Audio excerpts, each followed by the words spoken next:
Hey, Greg or John, one of y'all acknowledge if you can hear me okay?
7:01, and I call this regularly scheduled meeting, Benham City Council to order, that council that pursuant to Texas Government Text Code Section 551, notices have been posted, and we are here to conduct business with the city, at any time, according to Section 551.071, we're able to into an executive session, so. I'm sorry, Councilman Lightfoot, you hear us online? You sound very quiet to me. Hopefully you can hear me okay. Not sure if your microphone's on. Speak a little bit closer, so. Is that better? Yes, that's better. So Councilman Lightfoot is joining us from another city. He is allowed to do that according to some code, someplace. Open record, open meeting. Okay. All right. Wanting to, forum present at the post the meeting, we have three, so you can qualify for the. So in absence, we have Councilman Sean Flannery out of the state to participate. So if y'all will stand and join me in the legal sitting our invocation on pleasant places. So I do recognize that there are many people of different faiths here. And so if you will bow with me as I lead you in my tradition, and if you'll pray in your own way that you care to. Heavenly Father, thank you for this opportunity to gather in this great country. Thank you for our leaders, our community workers. Please bless our military, our first responders, our healthcare workers. Help us keep open minds tonight so that we may hear your direction for your name I pray. Amen. I pledge allegiance to the flag of the United States of America, to the republic for which it stands, one nation under God, indivisible, with liberty and justice for all. I honor the Texas flag. I pledge allegiance to thee, Texas, one state under God, one indivisible.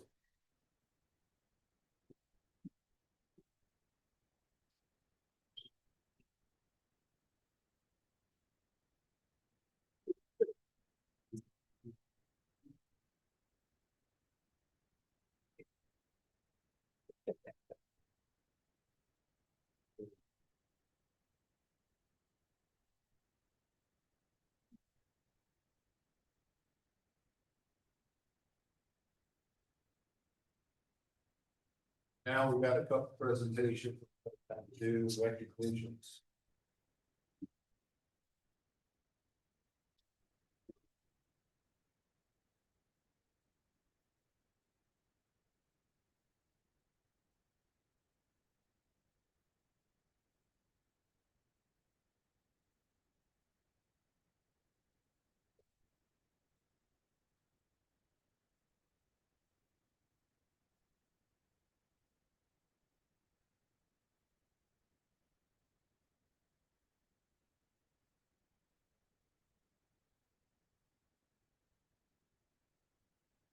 So another exciting time in our city with mixed emotions and to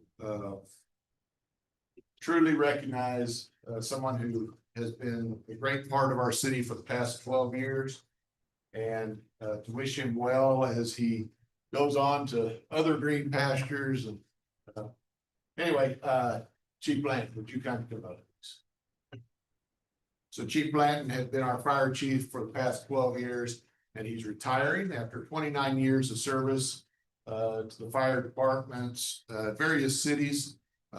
We are blessed that you spent those years with us. How many years as chief?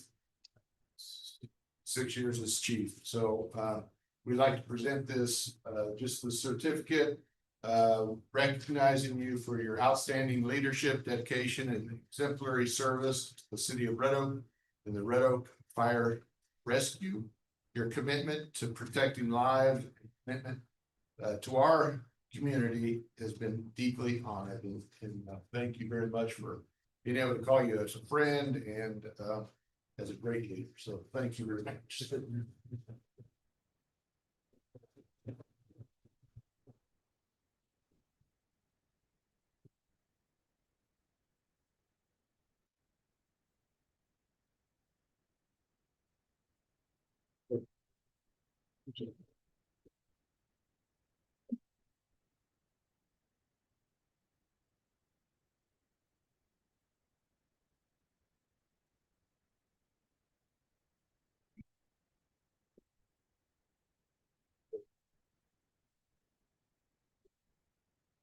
Want to come up here, please?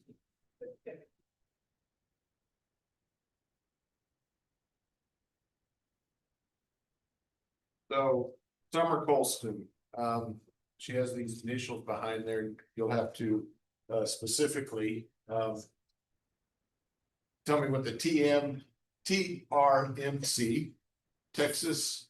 Registered. Yeah. So that's. She also helps kind of keep the city running with Karen.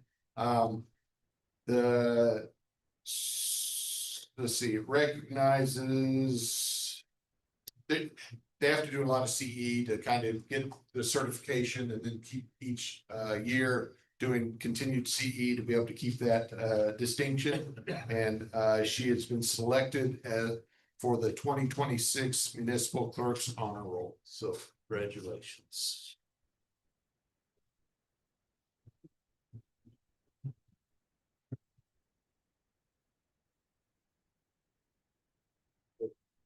No.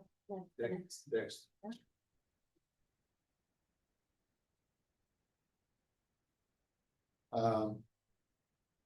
And this goes to both Karen and Summer, the whole city secretary office. And I'm gonna read this whole letter.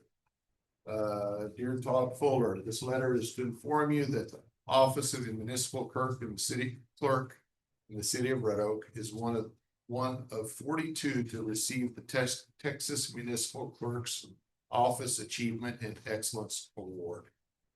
The program recognizes the statutory requirements and demands for the effective management of resources for proper governance by the municipal clerk's office. The award itself recognizes municipal clerk's offices throughout the state for complying with federal, state, and local statutes that govern standards necessary to fulfill the duties and responsibilities of the office.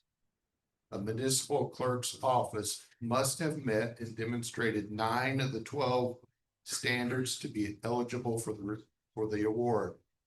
The 12 standards considered are record keeping, professional development certifications, government transparencies, elections, awards and recognition, Public Information Act, Open Meetings Act, boards and commissions, municipal clerk office policy and procedures, and other areas of responsibility, innovation, streamlined projects, training. Recipients of this distinguished award will be recognized in June. And we are so excited that we are able to present your offices this beautiful plaque to be able to hung with pride. And so thank you for helping our city run a lot better. So thank you very much. Thank you.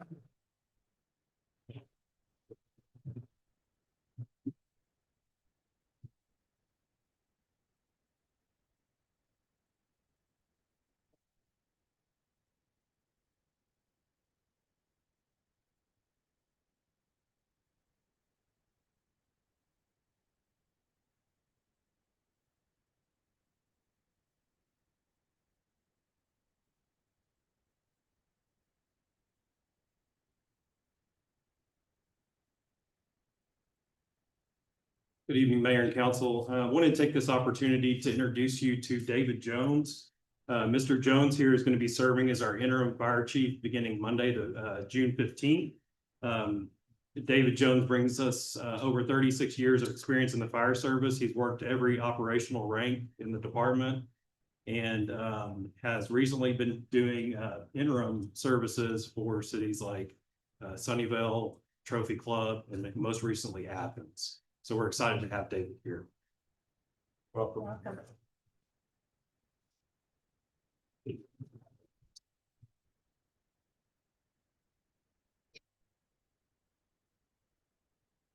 Okay, so the time is time for public comments. The public is invited to address the city council on any topic. Speakers should complete the public comments and submit it before 7 of starting the meeting. The Texas Open Meetings Act prohibits the council from discussing or taking action on issues not posted on the agenda. However, we may be able to direct city staff to be able to visit with someone that brings up an issue. Speakers are limited to 3 minutes. So, Ms. Moore, Penny Moore.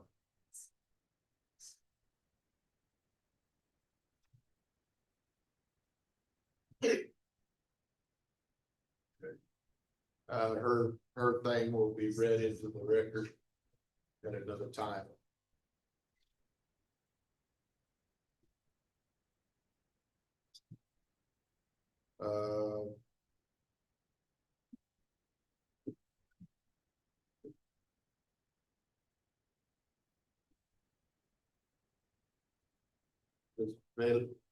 Villegas, sorry, I apologize. Do you want to speak at the public comment? Item 4. Sorry, it was listed as.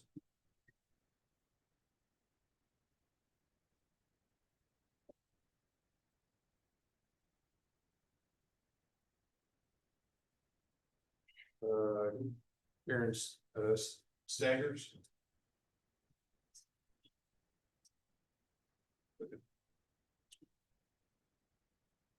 Karen Staggers? Yes. I'm sorry, would you step up, state your name, and what do you want to speak about? There'll be a timer up in the top corner, just so you can kind of watch, and we'll let you know. Hi, my name is Karen Staggers and I live at 340 Cretin here in Red Oak.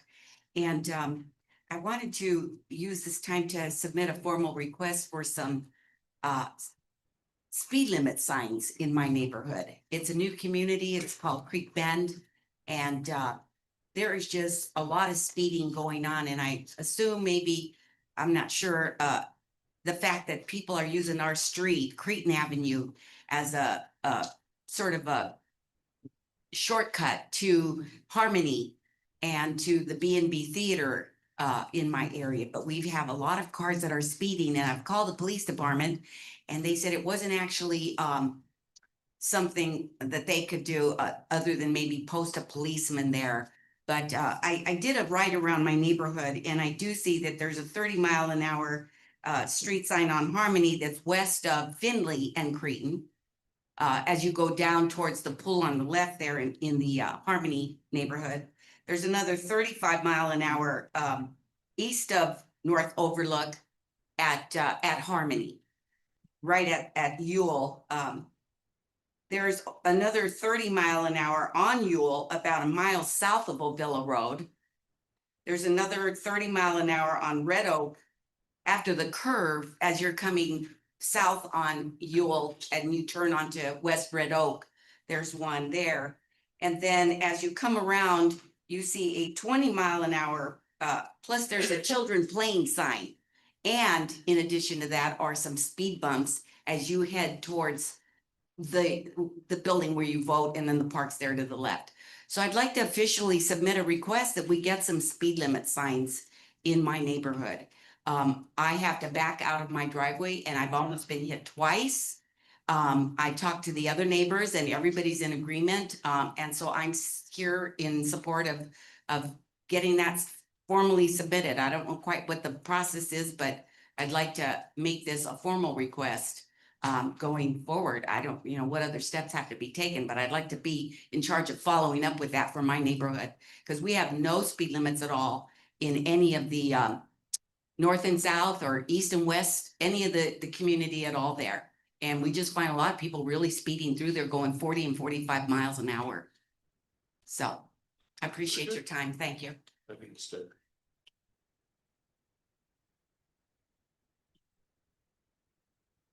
Yeah, so we'll have Public Works and PD get together and look at that. Typically in a residential subdivision, it's automatically 30 miles an hour. But it might help to actually have the signs out there where they can visibly see them. So we'll get with PD and Public Works and see if they can come up with a plan. Thank you. Thank you. I appreciate that. Thank you, ma'am. Ricardo and Billy Allen.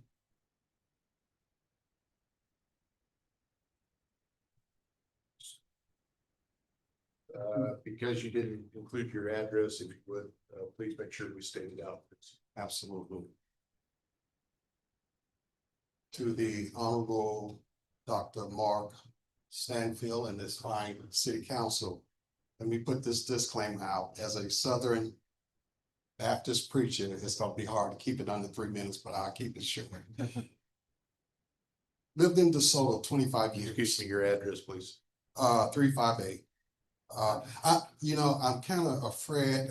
I wish we could, Okay, Yes. pause the time. yeah.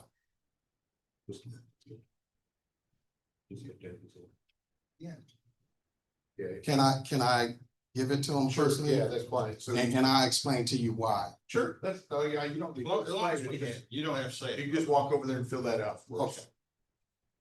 You'll go do that real quick. We'll wait on it. Would the public be, I'm not gonna read it okay. if that's what you're concerned about. Yeah, because we've had death threats literally because of a concern we brought up. Sure. If you'll walk over there and fill that out though. Okay, absolutely. Now? Yes, Want me to go please. now? Okay.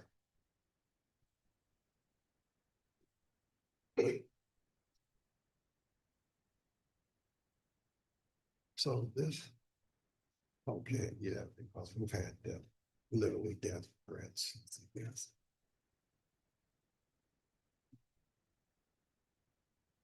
Thank you so much. Thank you very much. Okay, thank you. Thank you, Honorable Mayor Stanfield.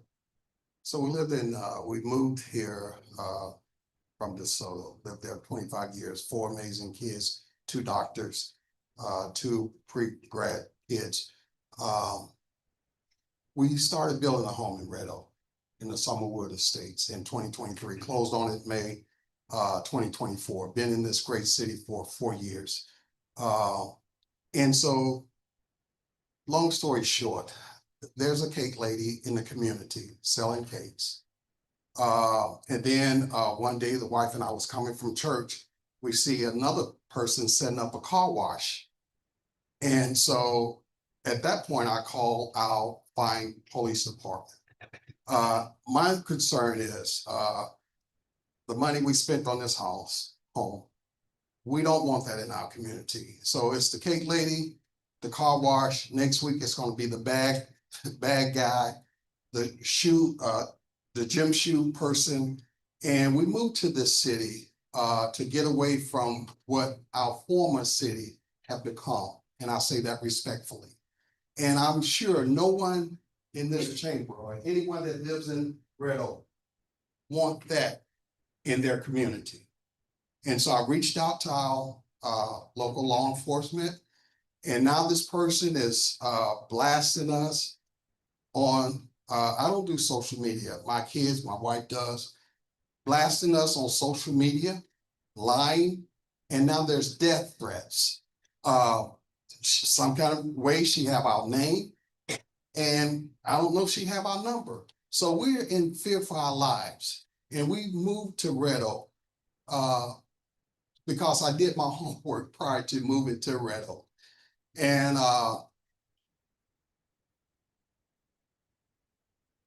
I'm just reaching out. Actually, I'm crying out. And I'm gonna actually give you 40 seconds back. If my wife like to say something, I'll let her say something.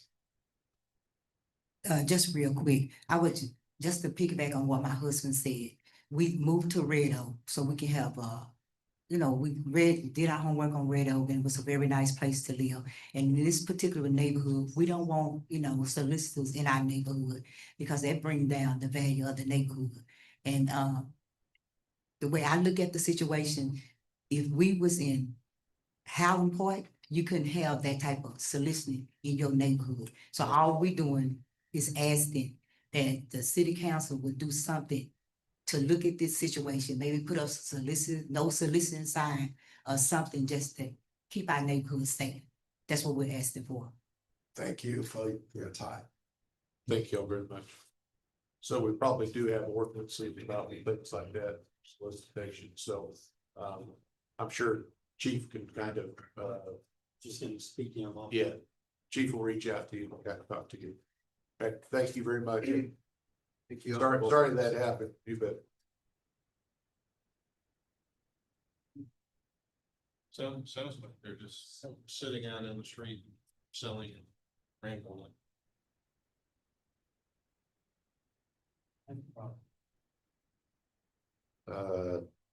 No. Ted. Saracen. Saracen. Saracen? Yeah. Okay. Thank you very much. No problem. First time I've come in front of you guys, okay? And I just wanted to let you know a little bit about, State your name, please. my name is Ted Theodore Robert Saracen. And I'm at 140 Lassiter. Okay, basically, I started my career out with EDS. I was trained by Ross Perot with data centers. Okay, and transferred to a little bit about my background. Transferred out and went to FMC Corporation. After that, went to American Airlines. These are data centers. Okay, I ended up going to Tulsa for the underground data center. Okay, and JP Morgan, Sprint. So I know a little bit about data centers. And I just brought up an article about UN making an announcement about these data centers that the United Nations University Institute of Water, Environment and Health released a landmark report on June 3rd, warning that if data centers were treated as a nation, they would be the 11th largest in the world of a nation. Ahead of that of France, Australia, and South Korea. The report warned that data centers have a massive carbon footprint as a result, generating 189 million tons of carbon dioxide emissions in a single year. Okay, equivalent to a total carbon emissions of an entire mid-sized country. The big thing about it is the e-waste, where a lot of these video cards that they use for working and that are only at most their lifespan is less than a year. Okay, right now the NVIDIA H100s and now H200s and the GB200s, which become outdated so rapidly that data centers are replacing every server racks every 18 to 24 months. Okay, the result in mountains of electronic waste containing toxic heavy metals, including lead, mercury, cadmium, and arsenic, waste that predominantly ends up in a landfill in developing countries where disposal regulations are weakest. Okay, so basically it's 18 months. But the concern is the e-waste. How are you guys gonna address this e-waste with these different data centers that are incoming. My question is, so I'm done. Thank you, sir. Thank you.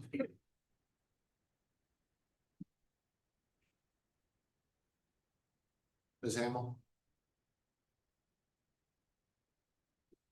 My understanding, before you get started, my understanding is you want this as opposed to 4, or you want number 4 for? I'm just speaking on this part, the open, the public comment. Okay, all right, just making sure. Thank you. Thank you. Good evening, everyone. My name is Lacey Hamill. I live on 2377 in Red Oak. I'm here tonight to talk about a couple of things regarding similar topics that we've been top of mind lately. I share some of the concerns about the pace of development here in Red Oak and the growing footprint of some of the developments, including data centers.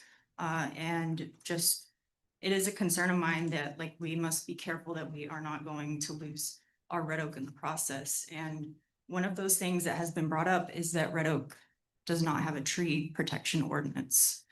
And we are not, we stand kind of alone in that compared to some of our neighboring cities. So I thought that that might be something that maybe perhaps we could look at for the city to talk about. Should we draft a tree ordinance, a protection ordinance, so we can look at as these developments speed up. I know that DataBank is looking to speed up their development, but we don't want to lose our city in the process. We don't want to lose our Red Oak in the process.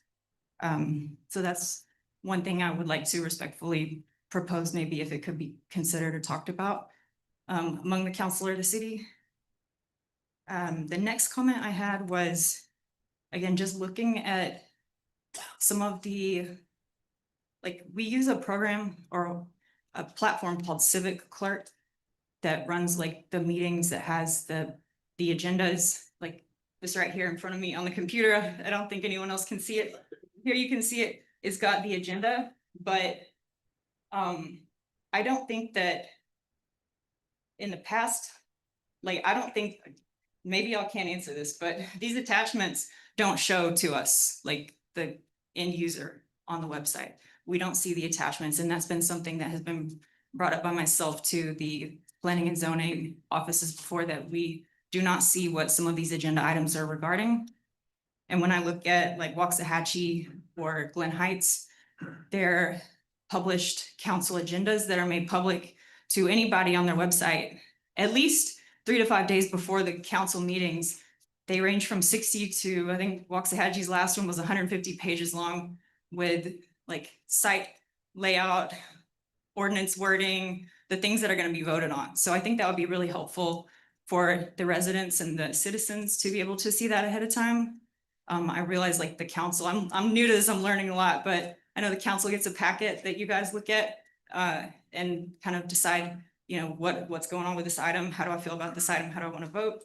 And I think it would be helpful if the public could have the public part. I know there's some parts that can't be shared, but I have links and examples from Waxahachie or Glen Heights, if anyone was interested, that I could share to show like how they do that and how that's made available to the public for participation. Thank y'all. Y'all have a good night.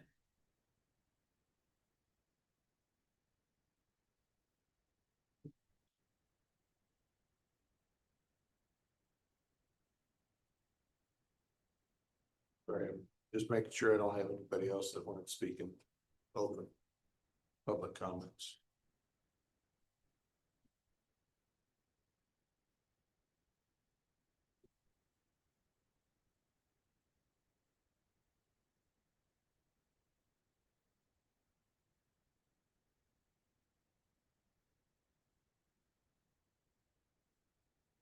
I think that's it. Did I miss anybody? We're open.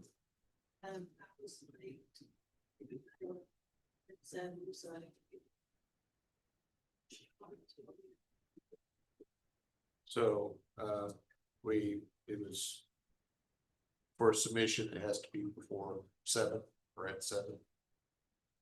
What time did you arrive? Pardon? What time did you arrive?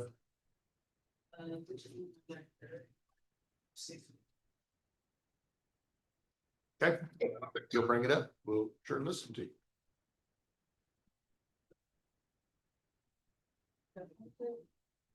You hand it to me, or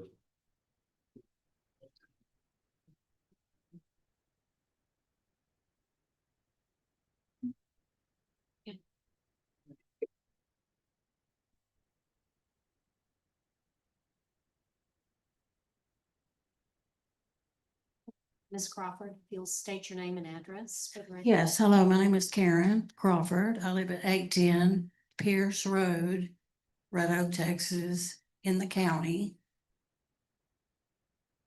There are a lot of things I could say. When I came home, I've been working out of town on Travelers, so I came back and saw the data centers. But I knew about this at Christmas. My brother-in-law, who ran for Texas State Representative, that what was gonna happen with this land behind me. I'd like to know Mr. Hager's CV. I want to know more about him. I also want everyone to know there is a long-running list of vandalism at my home. The sheriff have been there so many times. I've had so many things tore up. I keep having to spend money to fix. I've had tires slashed, I had everything broken off my mower. The fire department's been there and had to help me get the window. My windows won't lock. My back door won't lock. My front door won't lock. There is just so many things going on out there that's not right. And other than that, the transparency here is lacking, as we all know. And I've been reading, Swiss bank accounts, the money flow. I mean, I stayed up till 4 last night reading all that. There is a lot more out there that these people don't even know to think about. So the money, all the money. I do want to know more about Mr. Hager. Would you please stand and tell me where you graduated, please? Yes, I graduated from high school, J.W. Sexton, in 1970. After that, I attended Michigan State University, where I played baseball for 2 years, and I graduated in 1974 with honors. Could you please stand up where I can see your face? No. Okay, I can't see your mouth at all. You don't need to see my mouth. You can hear me just fine. So That's after rude. graduating from college, I attended law school, Thomas M. Cooley Law School in Lansing, Michigan, and graduated ninth in my class. I was accepted at SMU in the master's program in 1980, where I graduated with my master's in law in 1984.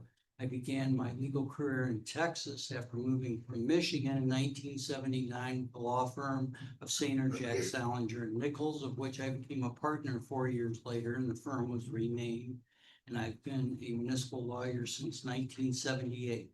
Yes, you're Till the present. 78. There's been a lot of change since 78. And I attended all my CLE classes and remained in good standing for 48 years. Right, I'd have to do my CEUs for my work because I am a occupational therapy assistant. My brother actually graduated Dedmon School of Law, SMU. After farming for 17 years, he auctioned off everything he had to go to school to help people.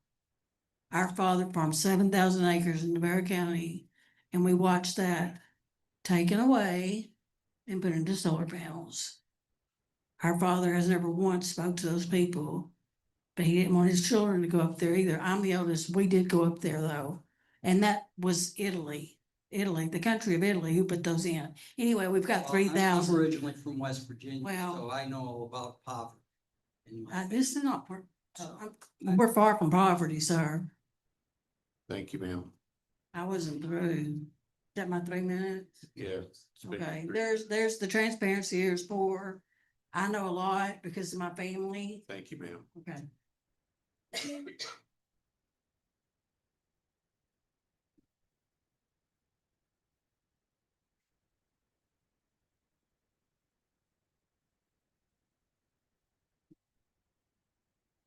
Ma'am, you're welcome to come back up and I'll give you another 30 seconds.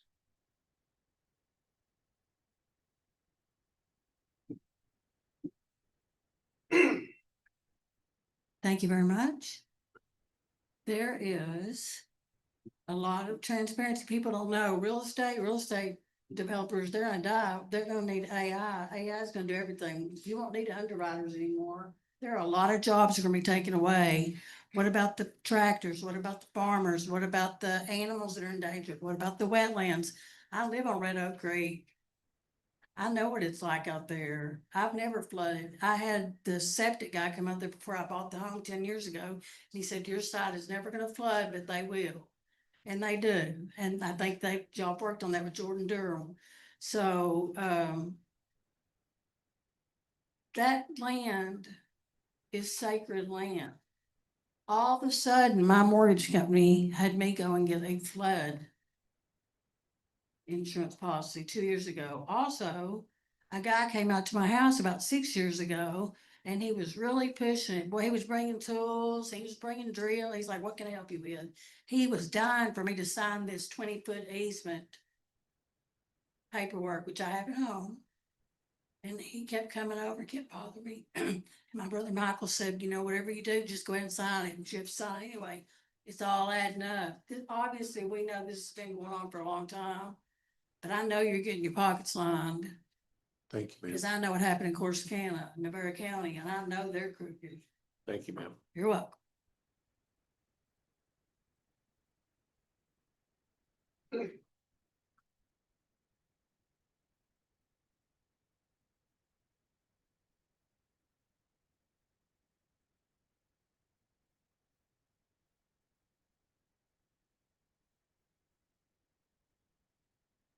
Okay, times for consent agenda. Consent agenda are items that are considered routine in nature and can be acted upon in one motion. There's two items that are on that today, the minutes from last meeting and then a preliminary plat over on the west side of 35.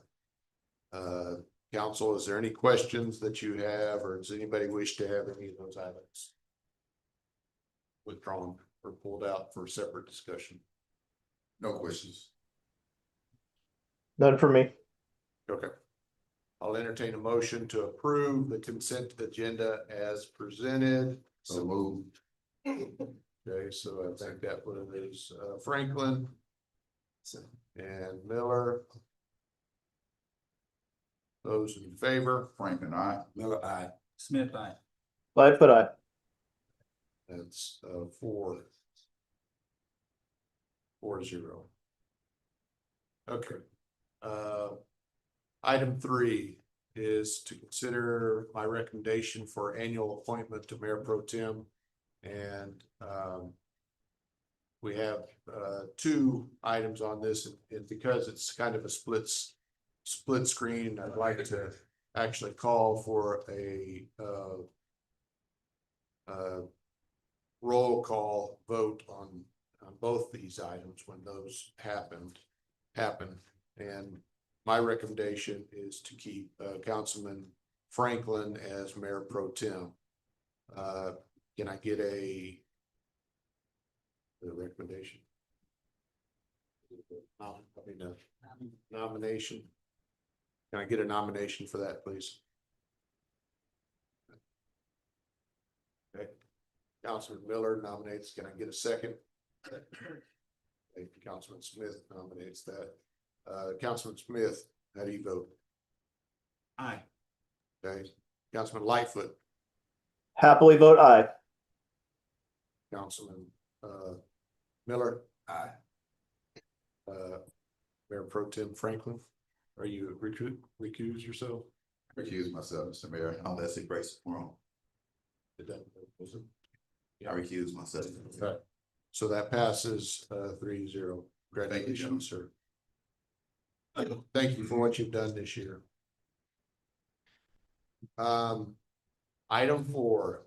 Item 4 is to conduct a public hearing and consider approval of ordinance number 26-016, the city council, city of Red Oak, Texas, approving a zoning change request from PD Plan Development 164 revised 3 to PD Plan Development 164 revised 4 to allow construction logistics on approximately 61.6316 acres of land generally located on the north side of Steenbach along the west and north sides of Bachelor Road and south of the Ellis County city limits. Property identification numbers 312906, 312907, 312908 Ellis County Appraisal District, City of Red Oak, Ellis County, Texas. This is ZC 26-08 requested by Michael Landwehr. Thank you. Mr. Hartman, can you give us background? Sure. So essentially, this is a request from the databank site developer to allow off-site parking. To allow them to construct the remainder of phase two. So if you'll look at your screen here, so phase one was here. These buildings, 1, 2, 3, 4. And the next phase are these 4 buildings, 1, 2, 3, 4. They're asking to do parking, and when I'm saying they're off-site because they're on the other side of Bachelor Road that comes through here. So originally, we left this area zoned as RAE as a buffer between the databank site and the existing RAE subdivisions. And so when databank asked if they could park over there, we said, well, it's residential and parking is not a primary use, so we can't really allow you to do it. So you have to go back and ask for parking. So what they're asking for is temporary parking up to 3 years. Staff's concerns were timelines, screening from existing properties, any lighting that would be in the parking lot, and access, as well as erosion control. So their response to those items were to limit it to a maximum of 3 years until they would have to come back and see you guys again to continue the parking. Screening was one of our big items, so they've said they're going to place screening along the property lines with this black mat against it to keep headlights and things from shining into other people's properties. Our concern about lighting in general, so we just said no parking lot lighting, period, in the parking areas that they were proposing. And then, of course, adding all of that parking area, which I failed to mention, was going to be a flex base, which is not concrete, it's not asphalt, it's a kind of a bleachy road type base material that you can park on easily, but is not meant to be permanent. And so with that was going to come increased runoff, so we were going to make sure they have a proper erosion control around all of the parking areas. For access, access would continue to come off of Loop 9 off the access concrete driveway that they have there. So P&Z did deny the request. There was discussion about making a motion to require them to asphalt it instead of doing the road base for it, for the parking surface because of the dust. So that was a lot of residents that came and spoke were concerned about the dust moving onto their property. Ultimately, they did not make that motion, but they did deny it as presented.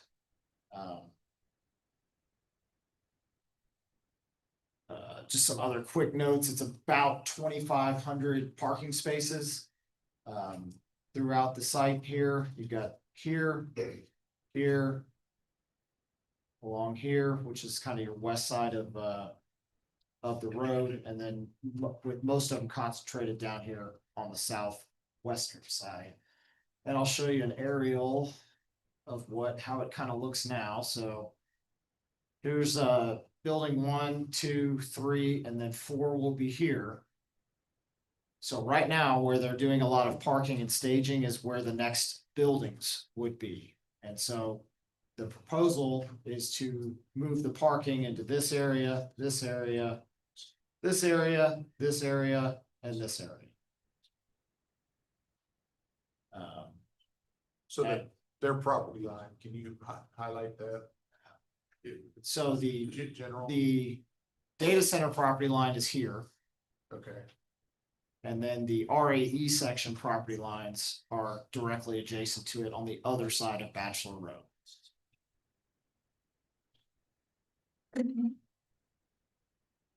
Good. And so they did keep, I asked them to provide distances to existing homes, to the new parking areas, and if you guys saw that. So here's the property line here. And then here's the actual end of the parking area. So I had them go from the parking lot area to existing structures. So it looks like the closest one was 210 feet across, staying back there. And then the next closest was about 300 from the parking to this structure here. Additionally, all of the there's a requirement to return all of the areas back to existing condition, which is essentially kind of grassed area now. Okay. And that's all I have. Okay. Ben, I've got one question real quick. I know at one time, they had mentioned parking and lay down area for materials and so forth. Is that still the same or is it just park? It's, yes, parking, construction, trucks and materials and things like that. Yeah, so that's why we call it construction logistics, because it kind of includes all of the items. Okay, sure. Mr. Hartman, could you zoom big in, please, on, just showed us, looks like you has an existing building labeled. Yeah. Could you zoom in on that, please? I'm assuming these existing buildings are dwellings. Yes. Some of them are barns, and shops. I'm not sure exactly which ones are the actual domiciles themselves. And could you just kind of guesstimate this proximity from that subject property line to the property line of the, proposed lot? I'm sorry, hit me with that again. Could you guesstimate the distance between the subject property, what we just discussed here, Yeah, to the property line of the, proposed site for parking? meaning like the building's gonna be here, the parking's gonna be here, that distance. Correct. No, the parking space from where they're proposing to park Yeah, to that neighbor, I think that labeled 198-368. to the property line or the building lot. The Property line.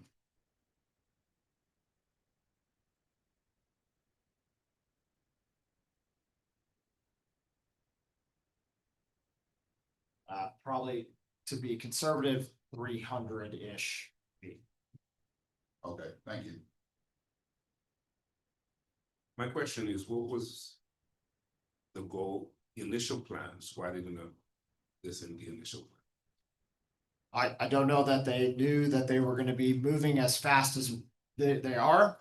And so they thought they would have less people on site than they do.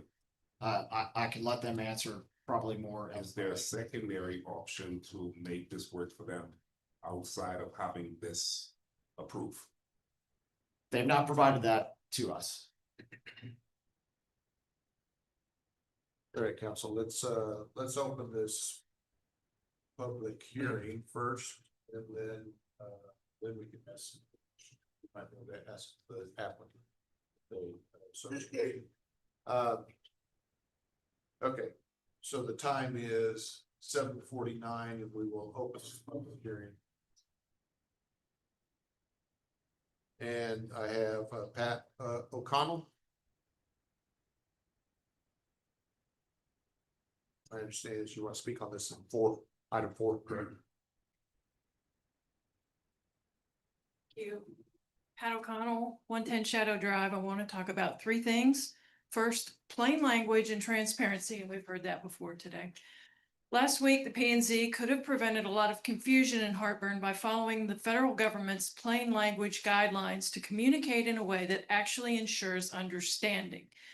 Their agenda said that item number 3 was about rezoning for construction logistics. Turns out it was actually about a parking lot, which Mr. Hartman made plain in the first 2 minutes of the meeting. The agenda was deliberately misleading. My second concern is the reason for that zoning change, which was just discussed. The city apparently is not holding companies to their approved plans, if you even know what they are.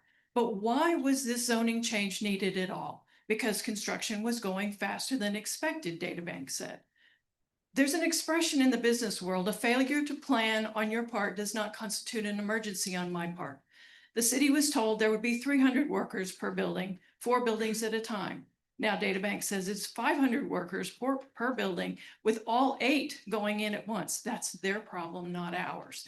Red Oak should set expectations with these companies and hold them to their plans. And if they have a problem because they got ahead of themselves, they need to solve it themselves without creating new problems for the residents. But as long as Red Oak keeps forcing residents to pay the price for bad planning by the companies will keep breaking their promises. This is a bad omen for Red Oak, for human beings anyway. The third thing is the noise ordinance, which I spoke of before. As of the last council meeting, the noise ordinance was set at 70 decibels measured as dBA. Clearly, the council didn't understand what that meant. Decibels measure loudness or pressure. Frequency relates to high or low notes, like on a piano. You can have loud high notes and you can have loud low notes. dBA only measures the loudness of high notes. By setting the limit to 70 decibels dBA, the city is saying the data centers can't be any louder than a vacuum cleaner in the high tones, but they can be as loud as they want in the low tones. The rumble, roar, and hum that comes from industrial pumps, fans, and generators. And even 70 decibels is too loud for 24/7 noise. Do you want to live with a vacuum cleaner running all the time? We don't. 30 decibels is optimal noise for sleeping. The city needs an ordinance that limits the loudness of all the audible tones by using DBC standards at least. Better yet, use DBZ standards to capture all the sounds, including infrasound. Trust me, we'll be documenting before and after noises, including construction, and we'll be reporting our results to the media to show other communities how to make businesses behave as good neighbors, even if you won't. Thank you.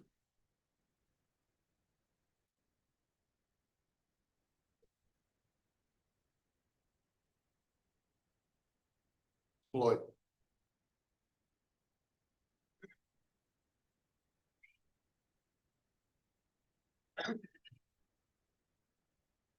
Good evening, Catherine Floyd, 1123 Pierce Road. I would like to kindly remind the mayor and the city council members that at the meeting on May 11th, when concerns were raised about the traffic on FM 2377 due to planned construction for yet another data center, a member of the city council stated that workers could be transported to the site by bus to alleviate traffic. So if that proposal by a city council member is good enough for the concerns on FM 2377, then it should be a viable option for the DataBank campus at Steinbach and Bachelor. When DataBank's proposal for construction or their plan was approved, they stated they have 300 workers on site. They now have 2,000 workers on site and not enough parking. Poor planning on their part and their desire to ramp up construction should not be a burden on the residents. DataBank can figure out how to bus in their workers, or they can scale back their construction. There's quite a difference between 300 workers and 2,000. Residents should not be subjected to increased traffic, noise, and all the other nuisances, light, dust, what have you. The 61 acres was to remain untouched as a buffer zone, and it should remain as such. Residents should take priority over the poor planning on the part of DataBank. Thank you.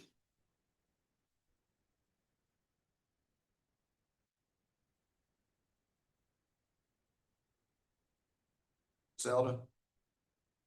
You able?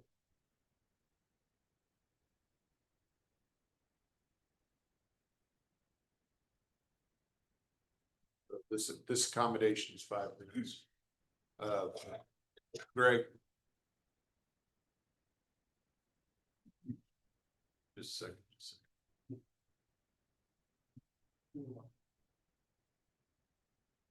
I don't have my agent here to explain something, and I was just asking for clarification real quick. Yeah, just a second. I'm trying to get this. You can go ahead and ask that. I'm trying to get them to put 5 minutes on. Can I suggest y'all speak up a little bit more? Even on the second row, I'm having trouble hearing myself.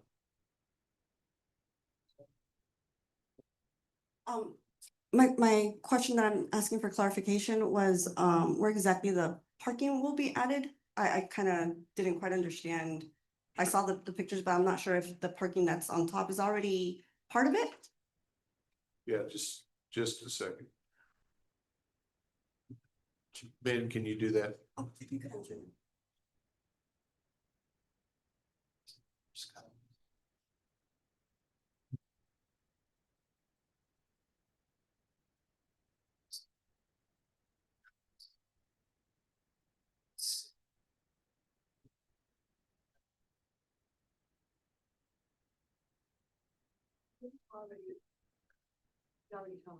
Yeah, see, that's our site, it's offsite.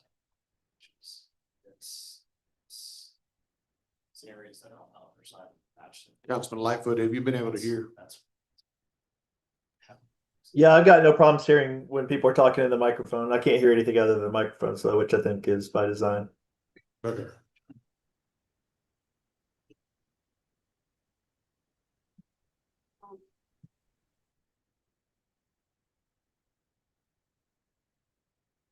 John, Greg? We got 5 minutes on there? I think he said they're working on it.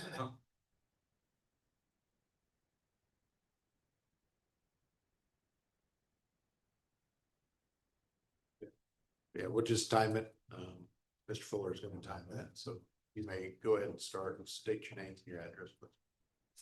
Good evening, Mayor and Council. My name is Elder Jasmine Villegas. I reside at 511 Pratt Road.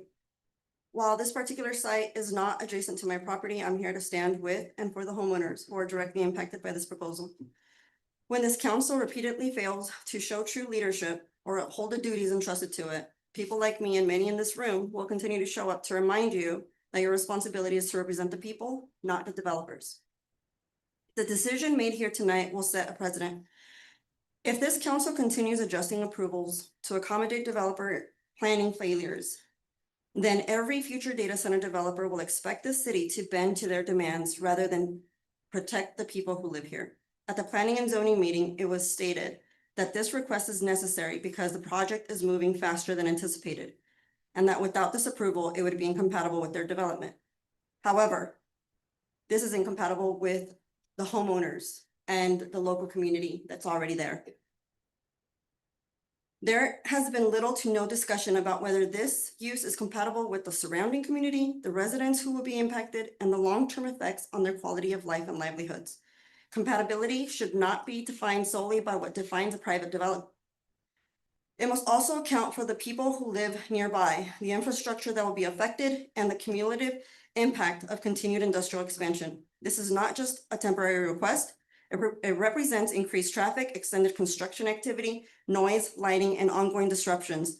Even with those barriers, you still have 2,500 vehicles bringing in their lights at 4 a.m, 5 a.m, whatever time they decide to get there. I'm sure you wouldn't want that in front of your windows. This is not just a temporary request. I'm sorry, I lost my point. And like prior requests, it is being presented as a standalone need rather than part of a larger coordinated development. I also want to emphasize that meaningful participation requires access to information. Without advanced access to the materials being presented, it is difficult for the public to fully understand and respond to what is being proposed. At the very least, it should be the same amount of time that you guys get to view these documents ahead of time. We should also have that. That way we could better prepare to have this commenting with you. At a minimum, decisions of this scale should be supported by full disclosure of the overall project scope, independent impact evaluation, and a transparent process that allows the public to participate in an informed way. I ask that the council give serious weight to the Planning and Zoning Commission's recommendation and consider not only what is compatible for the project, but what is compatible for the people of this community. When your own Planning and Zoning Commission recommends denial, that should signal that this deserves more scrutiny, not less. It indicates that there were concerns significant enough at the advisory level to warrant denial, and those concerns deserve careful consideration, not dismissal. Respectfully, accelerated timelines and internal project demands, as many have said, does not constitute an emergency for this community, nor do they justify approval without full consideration of impact and long-term effects. As a concerned citizen and on behalf of the people I once swore to protect and defend, I urge you to vote no, or to at least table it for now until better accommodations are made. Thank you.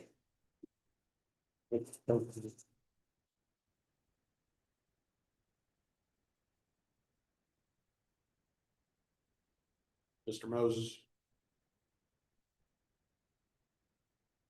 Chris Moses, 120 Stingback Court. I kind of want to clarify something real quick that I believe it was Mr. Lightfoot asked at the last council meeting about what's being done out there to alleviate the trucks coming down Steinbach Road, Bachelor and such. Mr. Hartman here, I've already invested with him, said there's flagmen out there. There are no flagmen out there on Bachelor and Steinbach Road. They have not been any out there since about 8 months ago. And these men know that. And there's still trucks coming down there. I deal with Aaron every day on trucks coming down that road and doing damage to that road. And then this traffic, the factor they're wanting to do this parking lot over there, we already have a lot of issues going on over on Loop 9. I've talked to Aaron multiple times about going out there and street sweeping that road because they get so much mud and dirt on Loop 9 that when it rains, you go through there with your own vehicle, it looks like you went four-wheeling somewhere. And it's horrible. And not only that is, as of today, I'd suspected for weeks that this has been happening, but I didn't catch it till today. They're using the emergency access gate to leave on Steinbach Road now, instead of going out Loop 9. And it's our understanding they're not supposed to be doing that. They're supposed to be going out Loop 9. Somebody opened that gate up today and I watched 30 cars go out that gate. And the white pickup truck come out behind them, locked the gate and left. And then on top of that, there are already buses over there busing in employees. I have pictures of them on my phone. If they can bus them in that way, they can continue to bus them in. They do not need to be adding parking over there on this property at all. And then on top of that, I think each one of y'all got this on your desk. This is a new government code that was done in September of 25. And it says y'all are supposed to post pictures or post signs on that property along the easement. I've got a video on my phone. There's no sign posted out there at all. And this has been going on since September of 25. So anything that y'all voted on since then should be null and void. Thank you.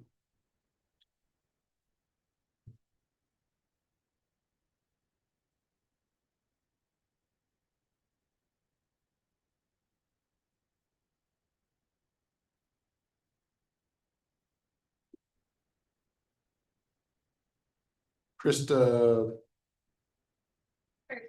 Kirstine. sorry, thank you. Okay. Okay, good evening. I'm Krista Kirstein. I live at 218 Cobblestone Circle. I'm here again on behalf of my aunt, Mary Bishop. She lives at 1225 Bachelor. She's that corner. My cousin sent me pictures. I don't have a chance to put anywhere else, but I've got them on here of what they've done to her property in the past week. And I'd like to show them to y'all, if that's okay.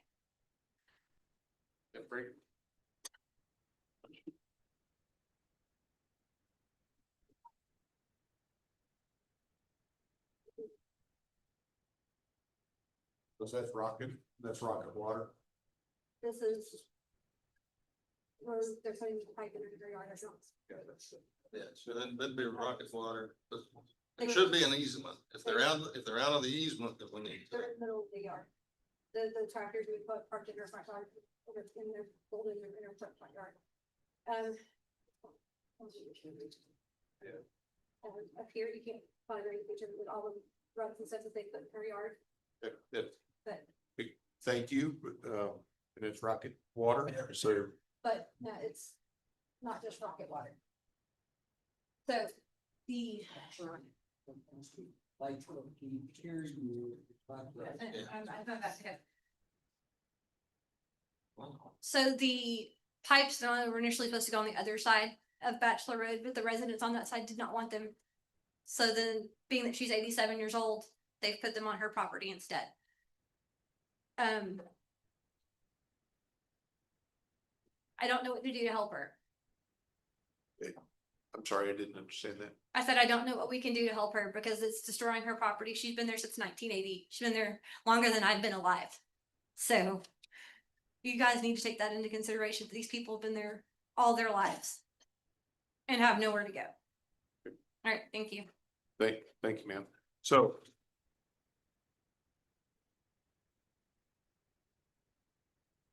Yeah, Jared, can we have, construction inspector go out there and see what's going on with that?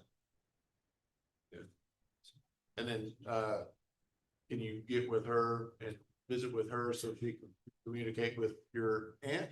Is that Yeah, correct? my aunt, yes. Okay, can you do that? Okay, they'll come out tomorrow and check. All right. Okay. thank you. The only thing that should be outside the data bank is Rocket Water putting that in. We have no say in where they put that stuff. The data bank, the ruts that I was showing you at the top, data bank did that. They were coming off the data bank property. And That's for the ones at the very top of the picture I showed you. That's from directly from Databank. All right, so I'm sure if he verifies that, I'm sure they're gonna take care of that. I'm sure they're gonna put grass back in there. Okay, thank you. I would think, if that's it, okay? Yeah. We see them nodding, right? Yeah. They're gonna do that, okay? Thank you, sir. All right. Charles Jackson.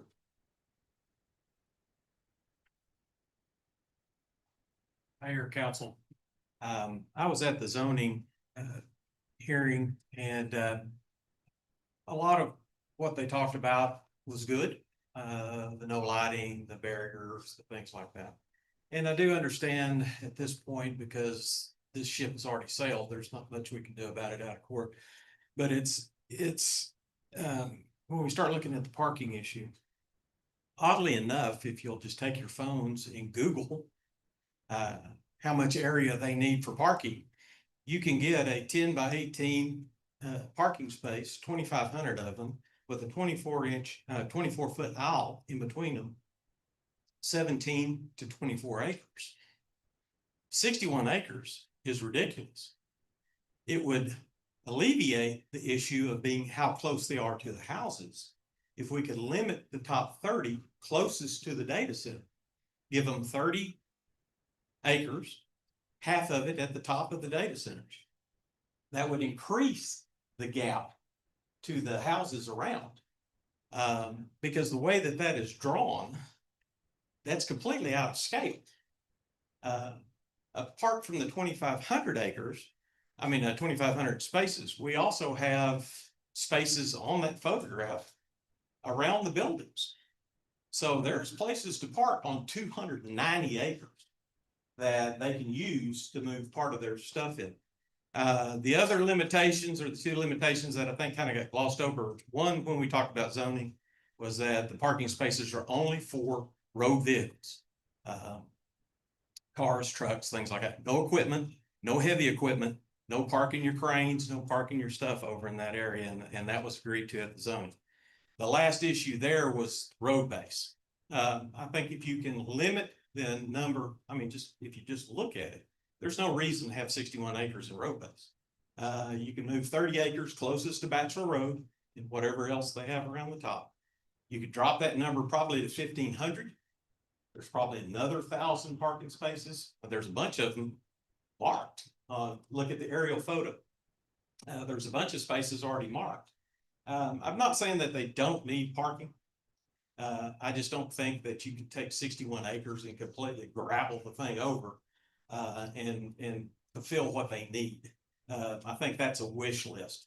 And so I think the city council, to try to protect the people that are around there, yes, they need parking, but we also need distance. And I think you can limit it to that 30 acres on top, change the road base. They don't have to put lime and asphalt. They put asphalt. Asphalt comes up just as easy with a backhoe and a skid steer as gravel. So think about that. That's all we're trying to do, is just get some compromise. Thank you. Thank you, sir. Mr. Mayor, could you tell me the speaker's name again? I'm sorry, it didn't come through the feed. I'm sorry, sir.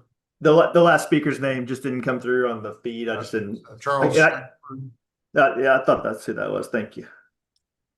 I don't remember the address, 1360. No, that's okay. I know Mr. Jackford's voice. I just wasn't sure if that's who was speaking or not. I can only see the back of people's heads on the screen. I knew it was 1 and a 3.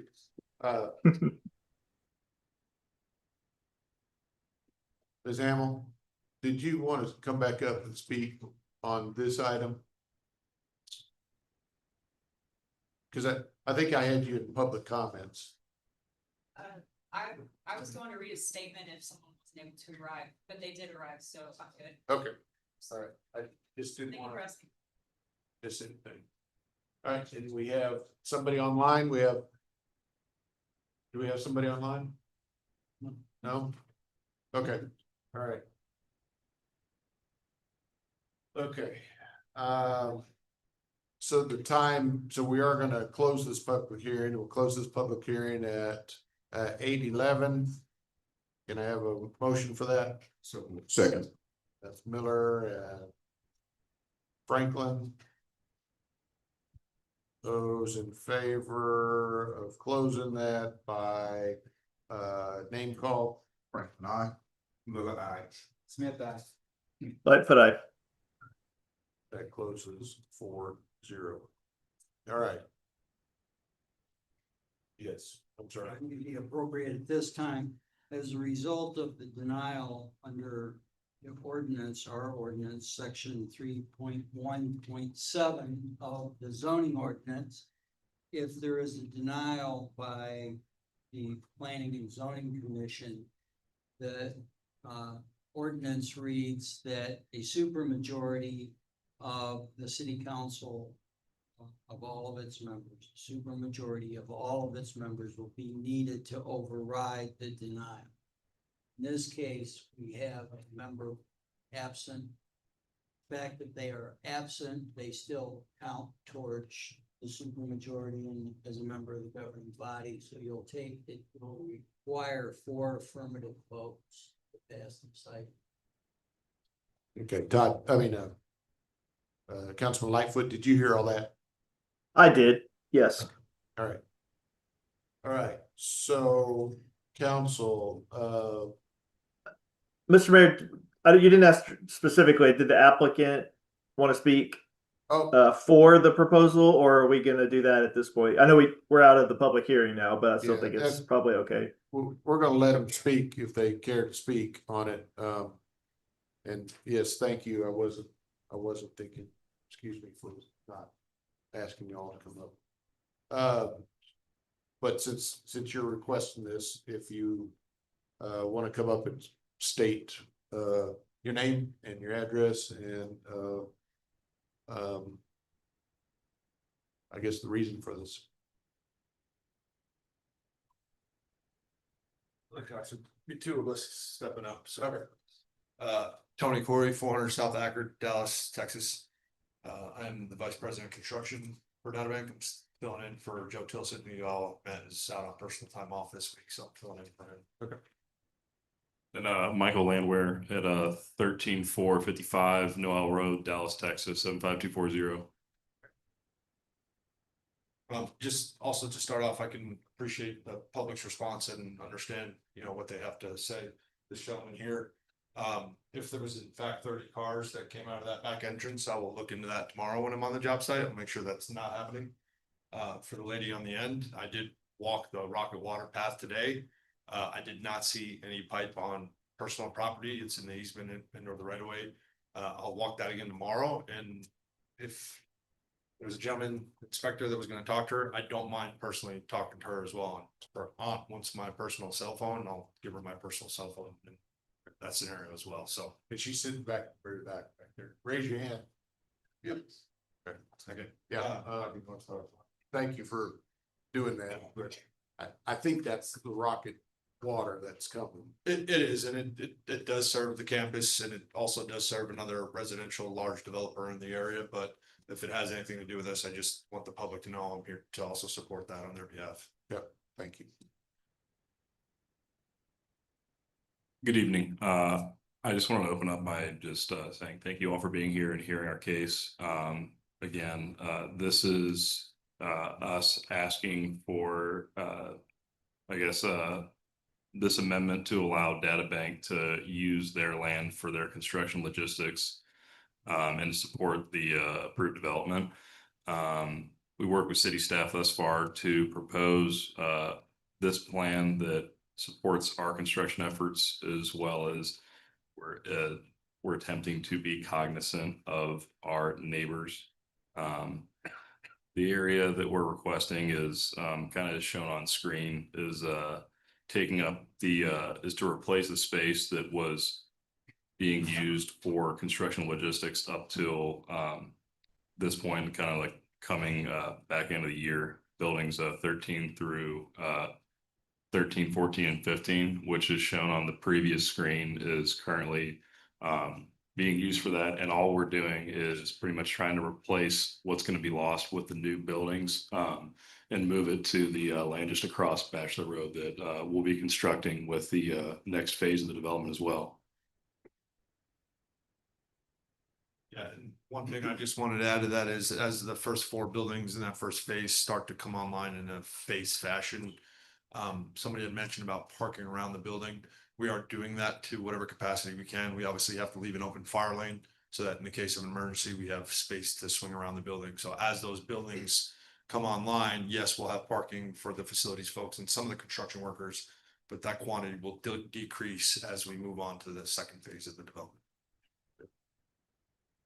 Sorry, one more piece of that, with the approval of phase 2, we were also asked to, we can't like just use the southern half for a lot of construction parking. It was requested that we have like a physical barrier that kind of separates these first 4 buildings and the second 4 buildings that are under construction, to make sure that we're not cross-pollinating the everyday staff that are reporting to these buildings with the construction traffic, so that we avoid issues like the citizens brought up earlier of construction traffic going on Bachelor Road and Stainback. Right, so are you saying those, are those online, those about to be online? Do you have a time frame on that? 3 months? Yeah, the first one is coming online, September timeline, September, October of official handoff. So the official workers, are they required, the data?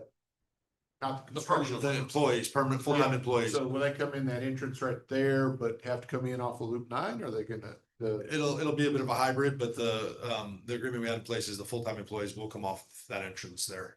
that one just, Yeah, it's the main one? what road is that? I'm sorry. Right there? You're talking about like they would Yes. go through the normal regular entrance.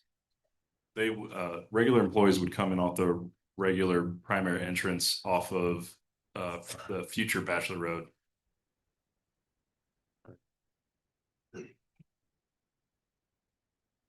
Okay. Thank you. Council will open up to questions. Yes, thank you, Mr. Mayor. I do have a couple of questions. I was kind of observing your team as the community kind of gave some of their feedback on what they're experiencing. And I see some significant head shakes, like, and disagreements. Is there anything you want to address that maybe the community is maybe misunderstanding? And judging by the head nod, they seem pretty significant. One thing I'll bring to your attention, they mentioned no flags are on Stainback Road and none are near the emergency access for trucks. So I get that you may not be able to walk the site all day, every day, but judging by the head shakes, it seems like there's a misunderstanding there. So could you address that, please? Yeah, and I'm gonna personally look into that a little further in the next few days with, the project leads on the job, but nobody should be entering or exiting that entry. There shouldn't be trucks going back and forth off of that back entrance. Everything is off of Loop 9. We have off-duty police officers that are flagging and doing traffic control on the entry in a staggered shift, on the exit in a staggered shift. Sometimes I know we've got calls from even the town of, hey, there's a truck here being reported to the data bank development, and it's an Amazon driver potentially driving into the neighborhood. I was a little confused, and again, the 30 people exiting, that was probably me shaking my head. I'm confused and a little concerned that if that did happen, why is that happening? Like I promised when I first came up here, I'm definitely looking at that tomorrow. So that emergency exit south east corner. Is Mr. Moses, is that what you're saying they came out of? That southeast corner emergency exit, is that where you're saying they came through? Yes, southeast exit. Right there? Building 9, I think it is, or DFW 9. That right there? Can you see it? Sorry, I'm not good at this one. You're fine. I think so, yes. It's at the very corner of that property, next to the Union Bed property. Right next to the Yeah, right. with the- retention right in that pond. Building. Yeah, right there.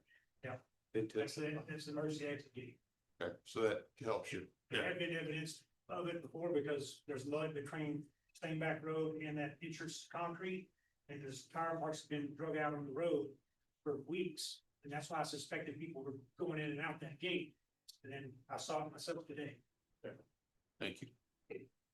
Right, yes, sir. Yes, secondly, staff discussed timeline screening, erosion control, light. So I've made it my personal duty to kind of visit this area off and on throughout the week. And I noticed there's already some grading issues around Standback. Which you're proposing to do extra parking. I didn't hear anything about improving the grading. So it seems like you want to park and essentially brawl in, with minimum surface. How would you address the impact of what cars would naturally do on an unimproved surface? So, the parking would not be on like an unimproved surface. It just wouldn't be on like what I would refer to as a non-permeable surface or like a permanent roadway. Yeah, well, it's a temporary like interim solution for like parking common in construction industry. So for something that's not going to be there for what would be intended like a 20-year life cycle, which would be the typical life cycle of a roadway, like such as Bachelor, Stainback, your Walmart parking lot.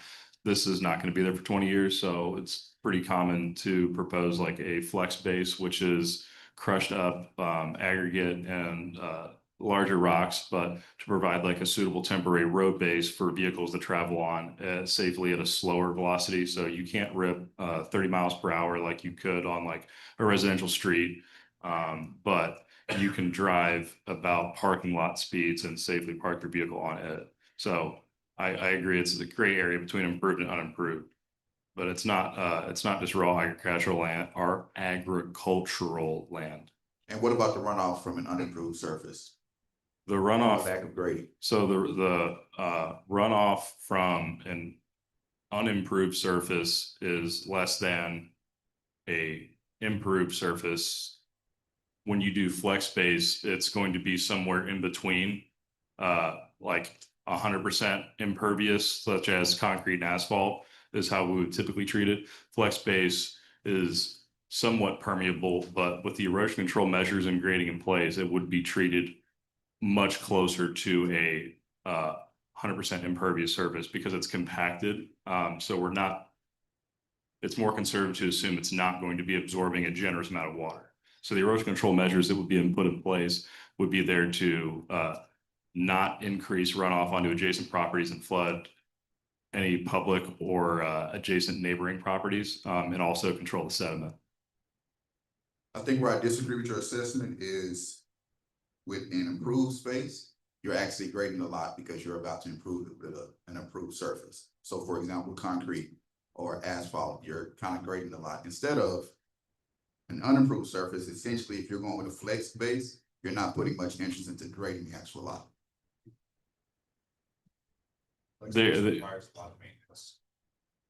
There will be some moderate grading, but the existing area where the parking areas are intended is relatively flat, not excessive, I don't think it exceeds even 3% slopes, which would be normal for a parking lot. Much of the area is closer to 1%. But any level grading would be to place the flex base and make sure that we're not throwing excessive runoff onto neighboring properties or directly onto the public right of way of Stainback or Bachelor. Okay, and if I can add to that, Mr. Franklin, there's been some tremendous amount of rains this year, for sure. That whole campus has had to have quite a bit of maintenance. It'll be continued into the parking area as well. I've got between Rogers O'Brien and Yates Construction, 2 different contractors, both running a maintenance plan throughout the campus where there is existing flex space for both parking and lay down. That would be continual into this space as well. All right, thank you. Mr. Mayor, I don't mean to hog the time, but I did write a few questions if I may, sir. Please. Lighting. Could you kind of show me a lighting plan or some type of give me an idea of what that plan is? Given I'm assuming you're going to need it for like overnight. What's the plan? So I think we have a restriction from the previous development plan, not past 7 to 7. No, this one specifically says no lighting. No lighting. Yeah. No lighting plan.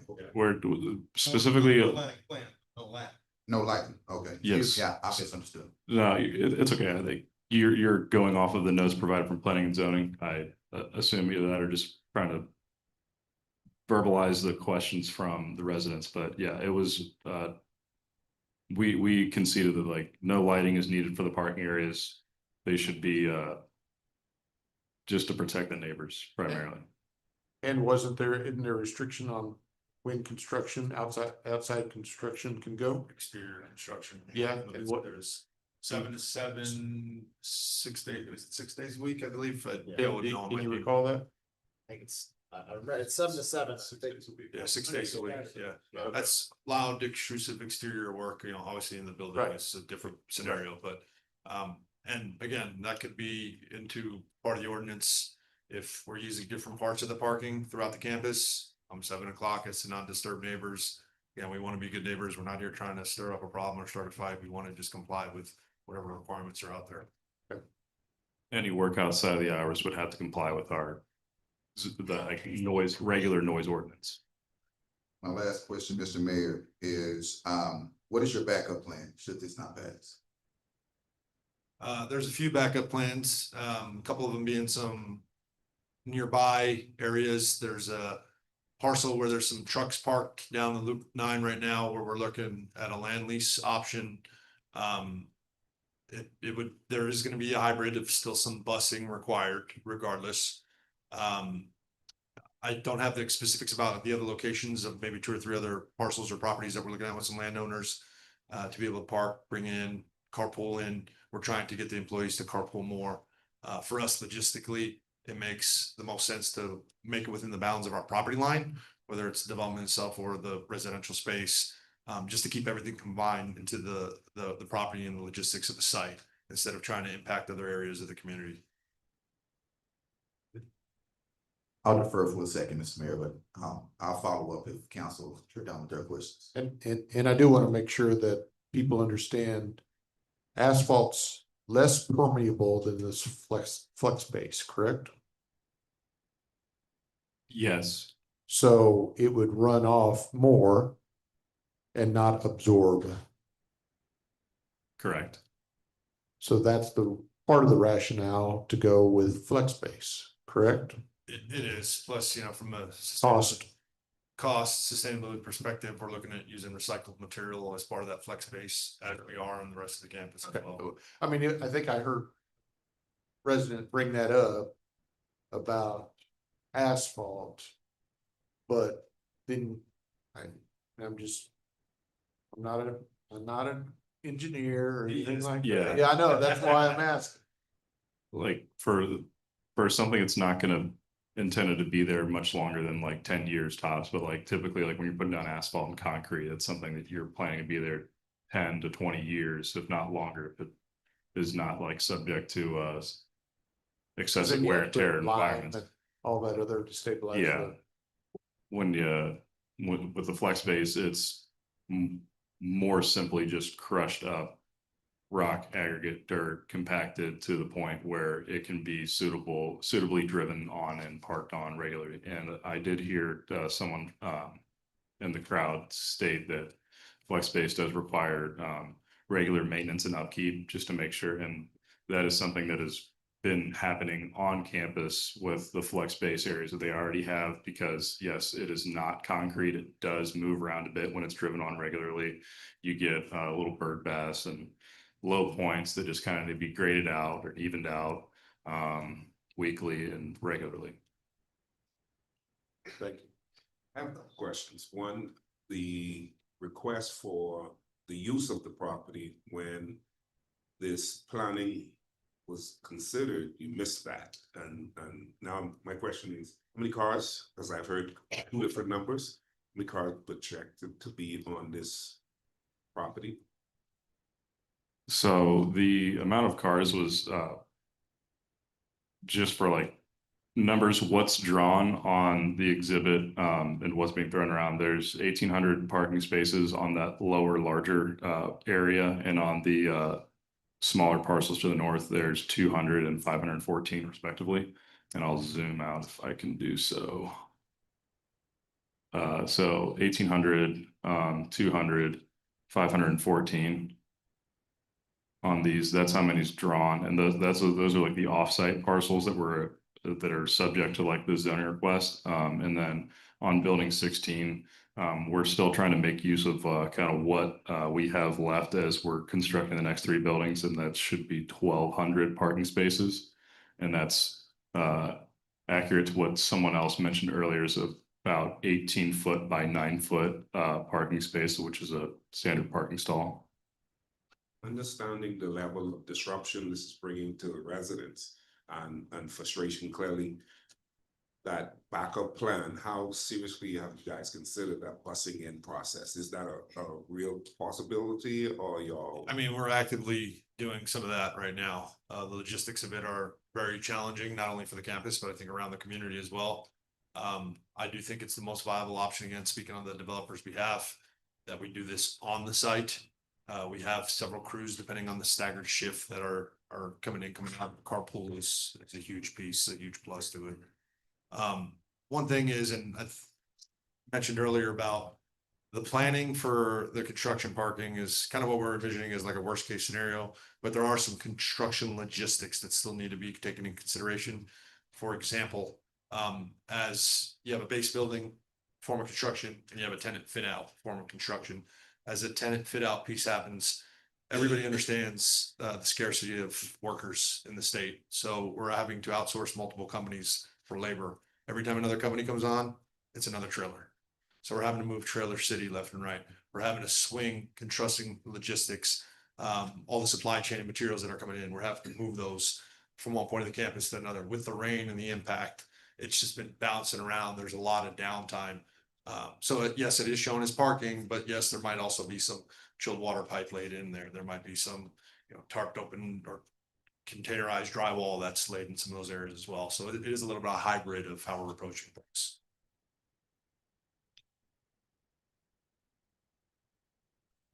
You good, Brady? I don't know. You go, I still got more. No, I don't want to. Pull that mic up, so, Blackfoot can hear.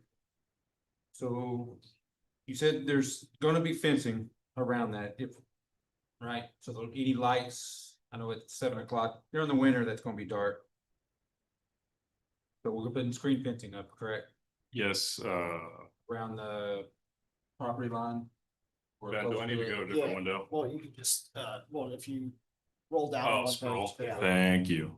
Yeah, You this, can this, also go back to the site plan where it's on the site plan. this is the like example sample, and this is what we intend to put up. It's temporary chain link fence, with like this wind and visual screening. And then, That'll help with car lights, truck lights. 6 foot is a standard tent fence. And we said no additional lighting that will bleed over to the neighbors there that we agreed to. Yeah, Somebody- no lighting. No additional lighting. No lighting. Additional lighting for that area. And then you're saying 3 years, you can build, I guess there's 3 buildings, correct?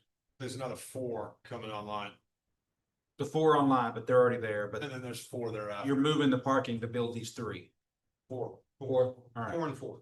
Sorry, just to point out, like you were asking about the screening. So the screening is located like on like the south and west like side, like where we have like the residential neighbors to screen the like would-be headlights as like there's people coming in and driving up and down these parking stalls. And we have that shown on all sides to our neighbors. And I'm sorry, what was your second question? The lighting, but Sorry, maybe it was the third 3 one. years. Yes, 3 years is like, that was the agreed upon, like reasonable duration. We're asking if we can utilize the adjacent RAE parcels owned by DataBank for a period of time not to exceed 3 years. And after which, if it's needed longer, we'll need to come back and ask again and see how that period of time went. And if not, That's where then we don't need I it. was wondering. So But can you build those in 3 years and be done? Yeah, I mean, 3 out of the 4, that's in my pro forma, in my model, just being very blunt, straightforward with you. The 4th, potentially, yes, but if the 4th stays within the timeline of what we're projecting right now, I don't think you're needing all those spaces. It's a different scenario. It's a different structure around the campus in its entirety.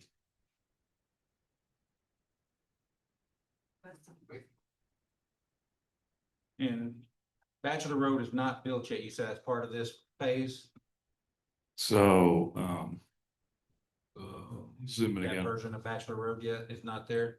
We've done, Bachelor Road has been constructed from Steinbach, North. excuse me, yeah, north up to our main entrance. You can kind of see here. And then it terminates beyond that because the extension was not needed for the entire, like the phase one portion of the development. So now with phase two, which we recently received approval on, this future extension of Bachelor Road all the way up to like the edge of our property would be a part of that construction process. So as that being built, wouldn't that cut off the parking on the left? So the south part is done down there, so that won't cut that parking off. Correct?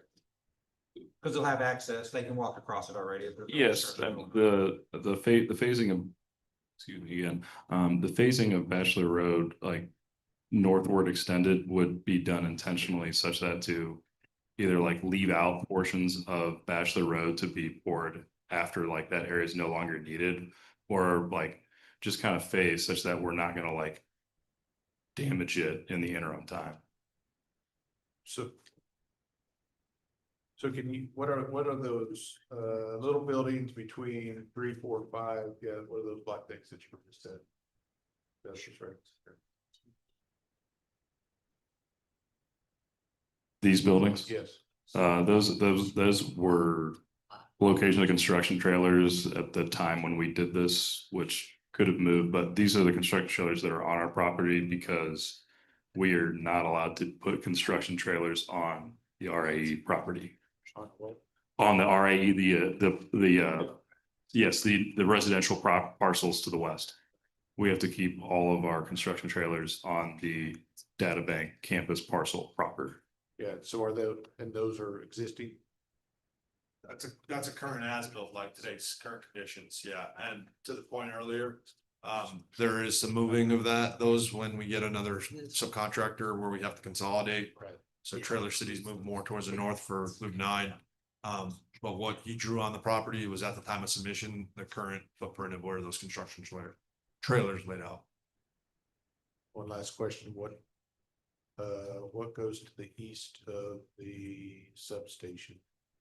That, yeah, right there. It's a detention pond. It fills up with water when it rains a lot. Sorry. Retention.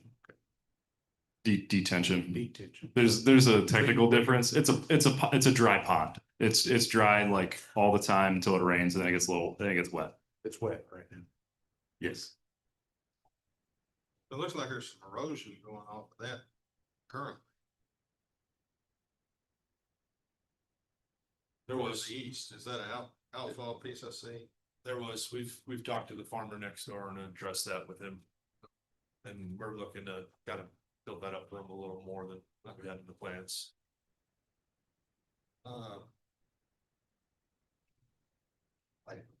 Oh, I'm sorry, Councilman Lightfoot. I don't have a problem speaking up when I need to, Mr. Mayor, but no, I don't have any questions right now. Okay. Councilman Franklin. Oh, no permanent buildings, maybe than a guard shack or something? No buildings going on this property? No permanent buildings whatsoever. Anything that's permitted under the phase 1 or phase 2 construction, where the permit goes. This is parking and just lay down space. Okay. No question. Not in those spaces. Mayor Pro Tem, are you good? Not for the applicant, internal question, but nothing for the applicant. Okay. Okay, thank y'all very much. Good job. Yeah, he's gonna talk up to us or whatever. Sure, oh yeah, please, one more. So the parking down on the south end.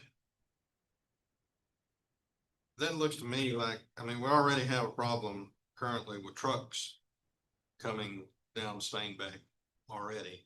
It sounds like evidently we got people coming in and out, opening gates and so forth. But that parking lot to me, if I'm just thinking about construction workers, when they get ready to go home and they see a road right in front of them, what are we gonna do to keep them from just going right out onto Bachelor and going south through the residential area? And you kind of got opposing traffic with your permanent driveway here, turning left and That's a turning great left question. into each other. Yeah, if we need to close that off completely, we can.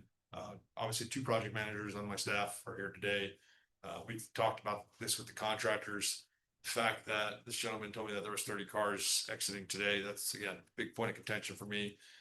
Even to the fact that I seen a guy at my last trip speeding on the campus, they're getting immediately thrown out. So if you're not abiding by the rules and the guidelines of the campus, you're gone. But to answer your question, yeah, we could close that off. Obviously until the road's permanent for access into the campus. But we'll set those rules and those guidelines and make sure we establish a strong stance on that. For all our workers there. And I get all these calls. I don't call you, You call Joe. but I call Joe. I know. And, you know, if y'all can do anything, I know you do what you can. I know there's probably more that do use Loop 9 than don't. But it still is a problem. No, we'll push and look, we're gonna continually take the calls and does everybody listen and abide by the rules? They're getting better, but you're gonna have a straggler here and there. I can tell you that's for sure. We're gonna enforce some pretty strict guidelines on that. And I will tell you, we haven't tossed people off campus. Thank you very much. Thank you. Yes, sir. Mr. Mayor, am I allowed to ask staff, from P and Z, did they give any feedback, for the denial? Something they wanted to see? No, like I mentioned, they discussed making a motion requiring it be asphalt parking in lieu of flex space, because it seemed the biggest concern was the dust from the flex space parking. But like I said, they did not end up making that motion. They motioned to approve as is, and it failed. So does that mean it pretty much it didn't pass with prejudice or that without prejudice? Could they go back to P and Z with a different plan or? Yeah, I think go back with another plan.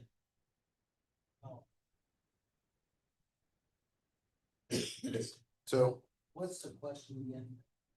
If it fail Right. with P and Z, could they go back, or I'm assuming if we either table or pay. Correct. If they go back to P and Z with another plan.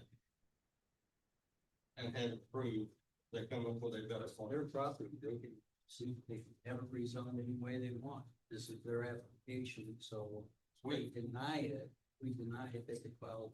And So we would have to deny it with prejudice for it not to be brought back. Not to be brought back, has to be with prejudice, not to be brought back. Okay. So council, But I would ask. Can I get a summary? What was just, I couldn't hear Bob's answer on what the final answer I'm was there, sorry. What did you not hear? So the distinction of what our vote would mean for them to go back with an altered plan, depending on the Well, outcome. if it's denied, that it's their property, they can seek it another. Okay. So nothing we do today would prohibit them from looking at other options if we said no, like there's not a specific. And I'm not sure we have without prejudice or with prejudice. Just. I hadn't heard of that concept in any of our yes or no Well, votes before. Dallas does. Mr. Franklin works in that venue, and some cities do adopt, says you cannot bring back another zoning request for a period of time. Usually a year or 6 months, but I don't believe we have that, Mr. Franklin. Thank you. So council, I will ask Mr. Hartman if you can kind of maybe pull back in our January 2025 meeting on some of our decisions on why we had either 2025 or 2023, I don't know when that was, of some of the stipulations of why we thought that was so important to maintain the ranchette component to it. So can you touch on that or kind of help refresh our mind on that? Sure. Sure. So it was, I think I've got the original site plan here. So the original, concept plan that was done, it was essentially an easy demarcation to have data bank on one side and keep RAE on the other side of Bachelor Road. So our transportation plan shows, if you guys remember, just kind of like fat pen drawings of where roads go. And so Bachelor Road is meant to go from point A to point B being Loop 9. And so on the plan, it shows it just coming straight through and going over. So instead of doing that, they're going to install Bachelor in this fashion to give more developable room on this side, while still leaving this area RAE because it wouldn't fit anything other than residential. So that would be both a buffer and a more logical use of the land, given its shape. That was something that we put in the PD, correct? Correct, in the original PD. The original PD. So this is the modification of that. Council was trying to catch us up on that. Okay. Right, for temporary use. For temporary use. Okay. Okay. Thank you, sir. Sure. Is there any other discussion? Again, this is gonna be a roll call. And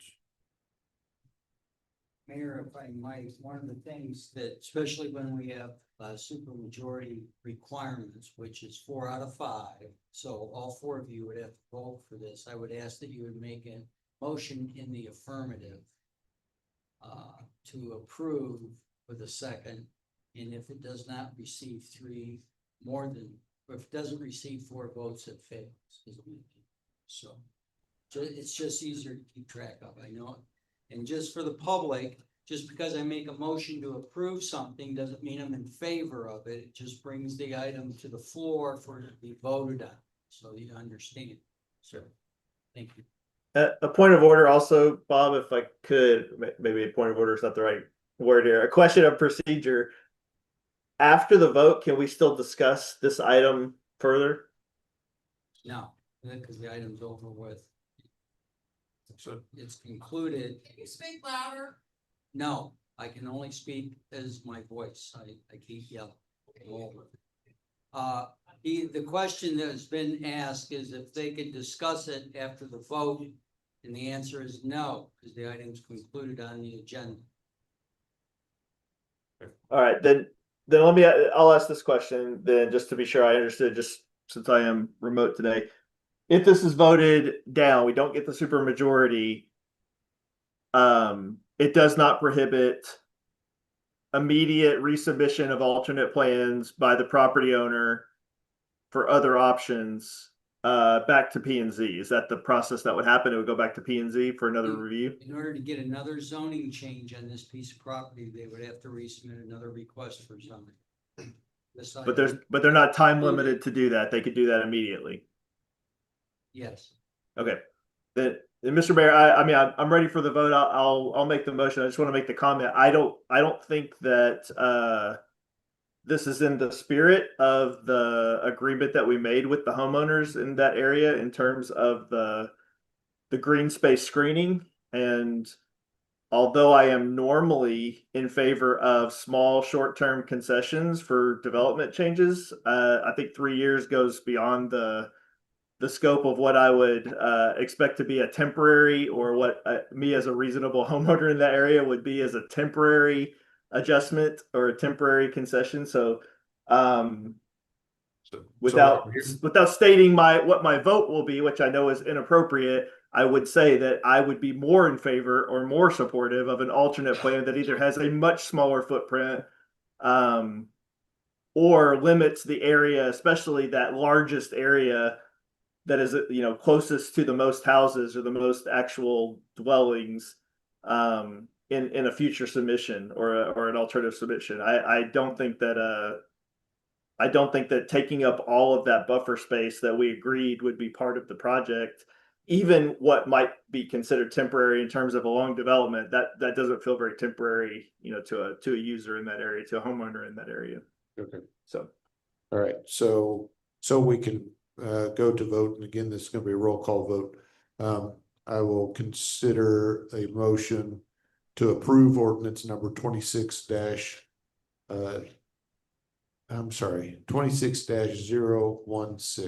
So moved. Okay, so that is Lightfoot. Miller. Smith, how do you vote? One second, Mr. Mayor, if I may, just one quick point of order. Since we now have the motion on the floor, now's the appropriate time to ask the call for question. I think that's what Councilman Lightfoot was asking, that once we have the motion on the floor, can he now make his recommendations or have any questions on a path forward? I think he just made them. Yes, so now we have the motion. Now, I wanted to make sure that Councilman Lightfoot, did you have any additional?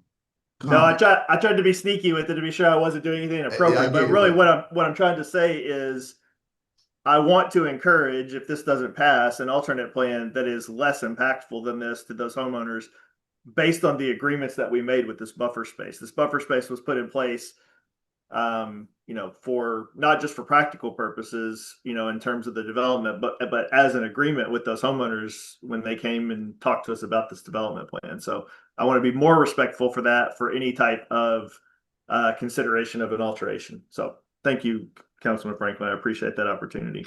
No problem. See, you'll do good. I got what he said. My only other question, Mr. Mayor, would be, I want to highly encourage the applicant to consider a better plan for the, is that the south entrance of that, for that southern area? I didn't hear anything that was in concrete, and it seemed, no pun intended, but it seemed a little bit more reactionary versus, if this happens, this is what we will do. If this happens, this is what we will do. I didn't hear anything that's going to be proactive as far as the planning. So it seems like we potentially may have a bigger issue. That's just my unreadiness. Very good. Okay, again,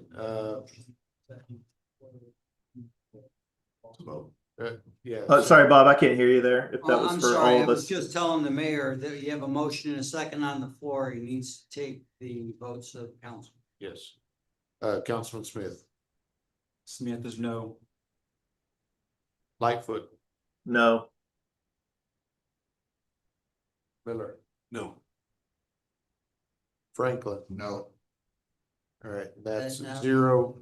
Not receiving any affirmative votes and certainly not 4 affirmative votes, then the motion fails and 0 to 4. Yeah.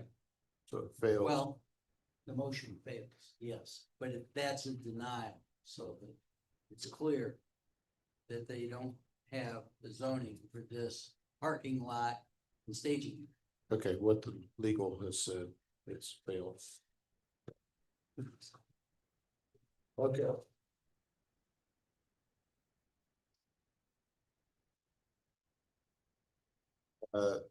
Thank you. Okay, we have item 5, consider approval of appointments, reappointments, removal of memberships on the city of Red Oak boards and commissions as follows.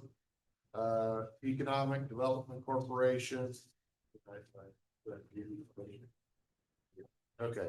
Reappointment, Alan Hughley, Greg Bennett, Karen Stanfield, and Jack Edwards as regular members of 2-year term for June 2026 through June 2028. Parks and Rec Commission reappointment of La Chica O'King and Donnie Lutrig as regular members for 2-year term from June 2026 through June 2028.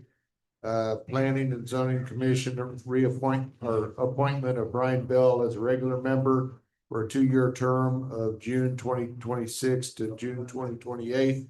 Reappointment of Karen Stanfield and Susie Mendoza as regular members for a 2-year term, June 2026 to June 2028.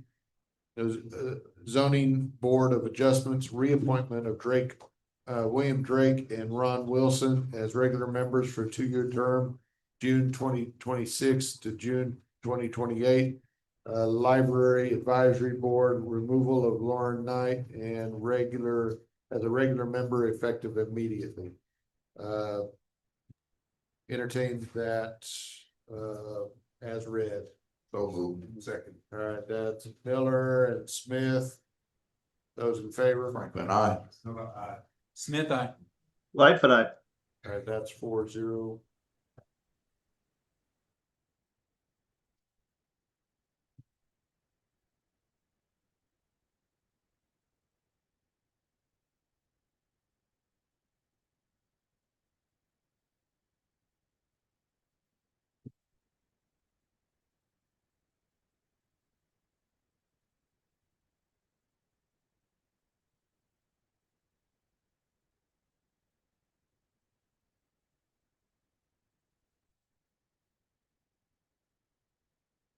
All right.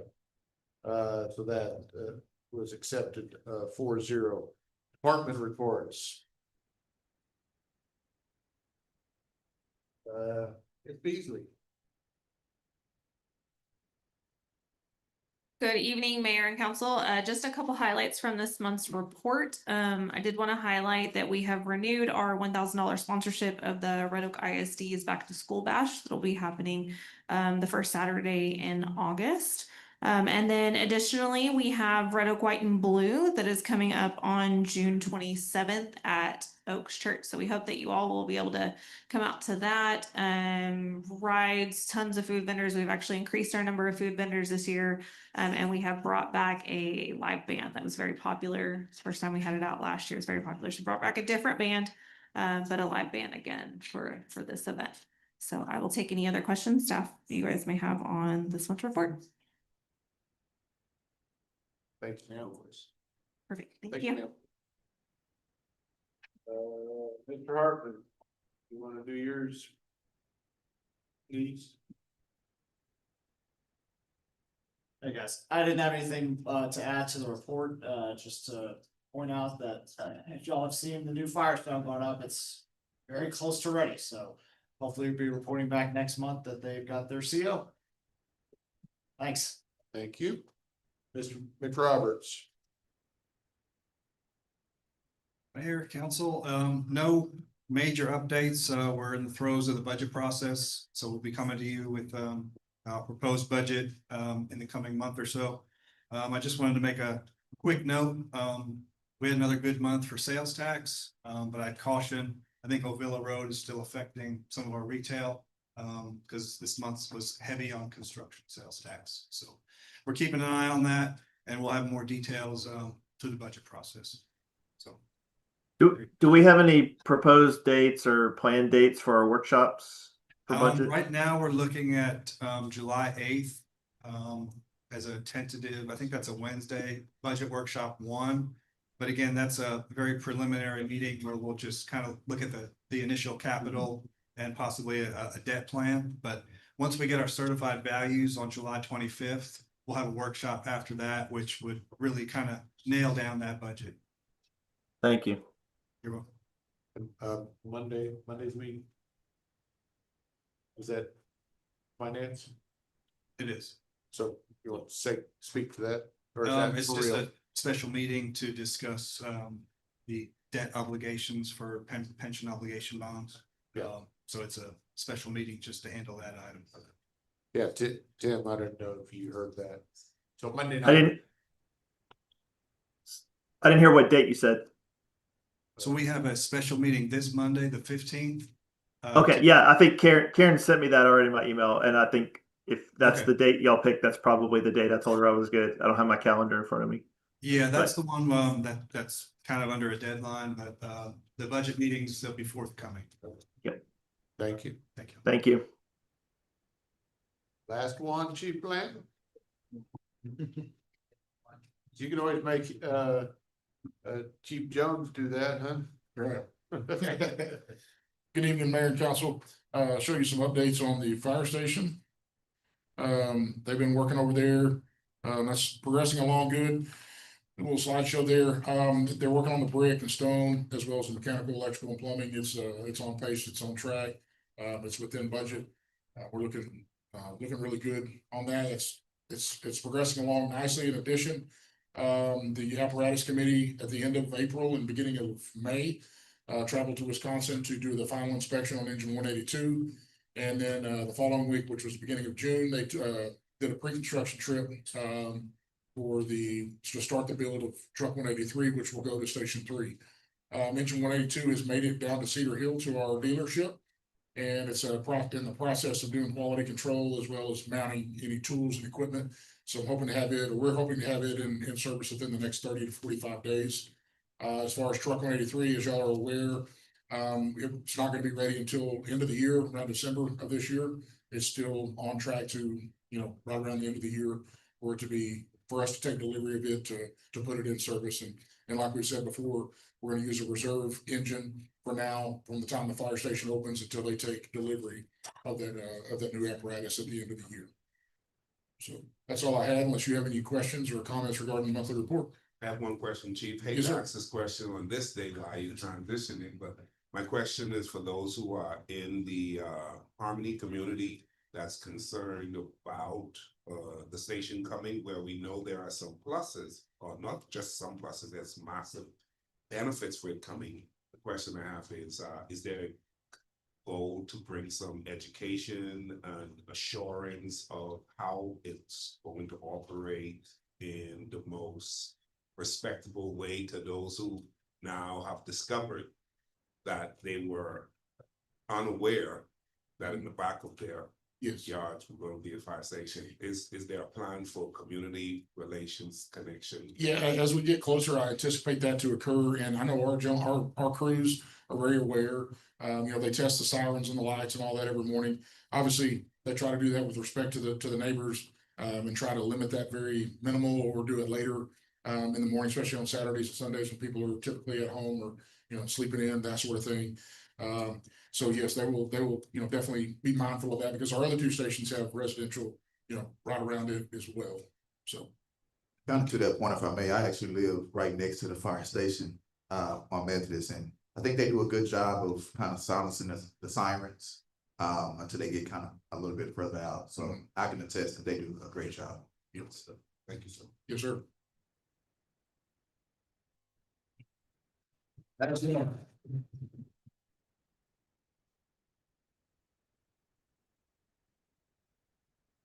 Ms. Amanda, I'll never get it, don't worry. It's okay. Good evening, Mayor and Council. I have a quick update on recruitment. In May, we added 5 new hires, which included 3 new firefighters for this, the expansion with the new station. We're looking forward to adding 2 to 3 more by the end of the month. We currently have 6 positions posted on our website for applications.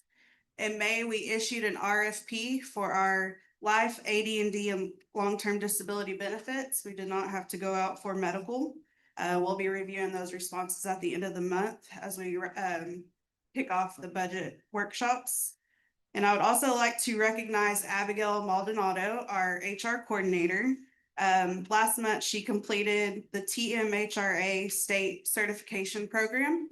So I'm proud to say that both of our staff members in HR are certified, and they're both in the first 2 groups that they have launched this program for the state for human resources. So proud of my staff for being first ones to sign up for that. I don't have anything else to add unless you have any questions. Just tell Abby I said good job. Yes. And tell her I said it's about time. Yes, I will let her know. Thank you. Thank you, ma'am. Mr. Bradford. Good evening, Mayor and Council. Just a couple of quick things. We've been working on our new phones. We've got to roll out all new telephones for all the desk phones. If everything goes well, that'll be this Thursday. We'll get those pushed out on all the desks. And it's cybersecurity and AI training time. So you should be all getting an email from KnowBe4 letting you know that it's time to take your annual training again, and everybody loves that. And it's pretty quick and some good entertaining videos this time. So I expect you'll have fun with it. Do I? You have to pass it. You have to pass it, but it's an easy test. You'll be good. And that's it, unless you have questions. Thank you, sir. Ms. Fuller. Good evening, Mayor and Council. May was a great month for the library. We were awarded a $2,000 grant from HEB and the Texas Library Association, which we received this week. That will go to our summer reading program. We also kicked off our summer reading program with a visit from the Dallas Zoo, which brought in 184 people. So that's one of our best programs this year. Coming up, we have library card sign up month in September. We are doing a contest at the library to design a limited edition library card.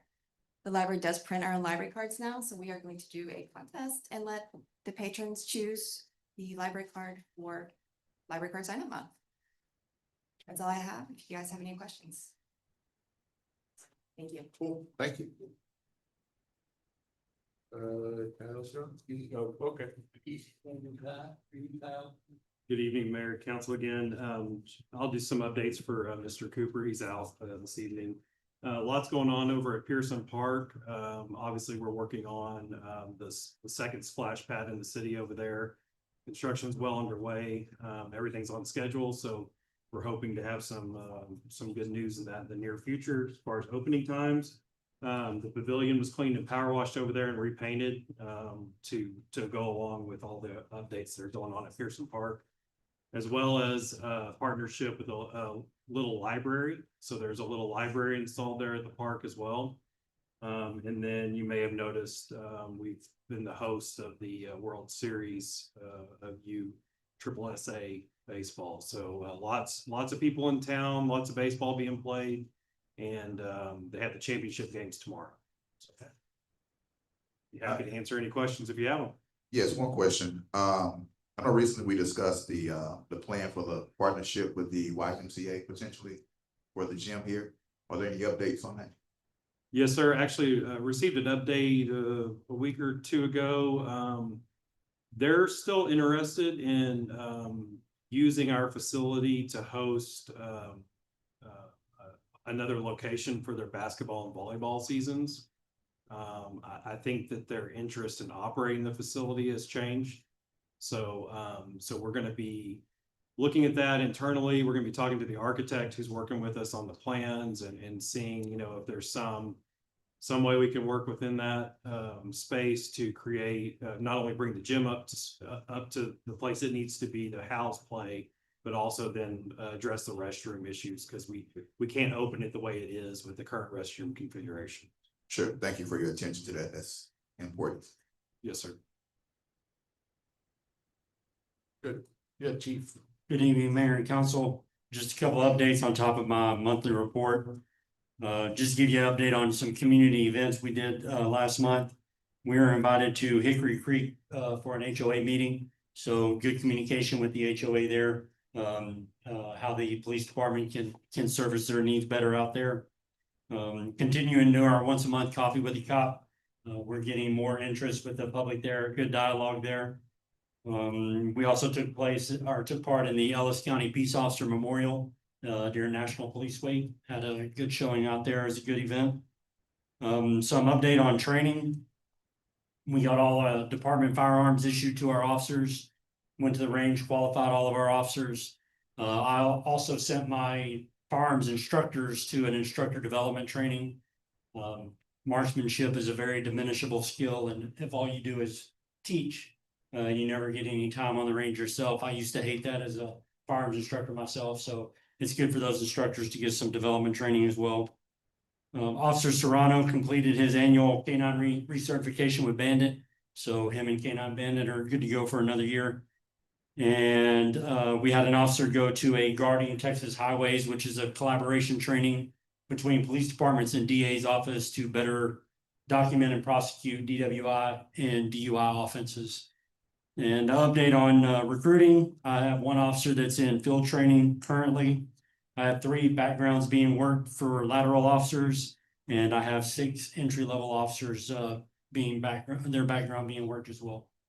And happy to answer any questions. I have a quick question. In regards to the coffee with a cop, is there a set date on a monthly basis? Another question is, how are you getting the word out? And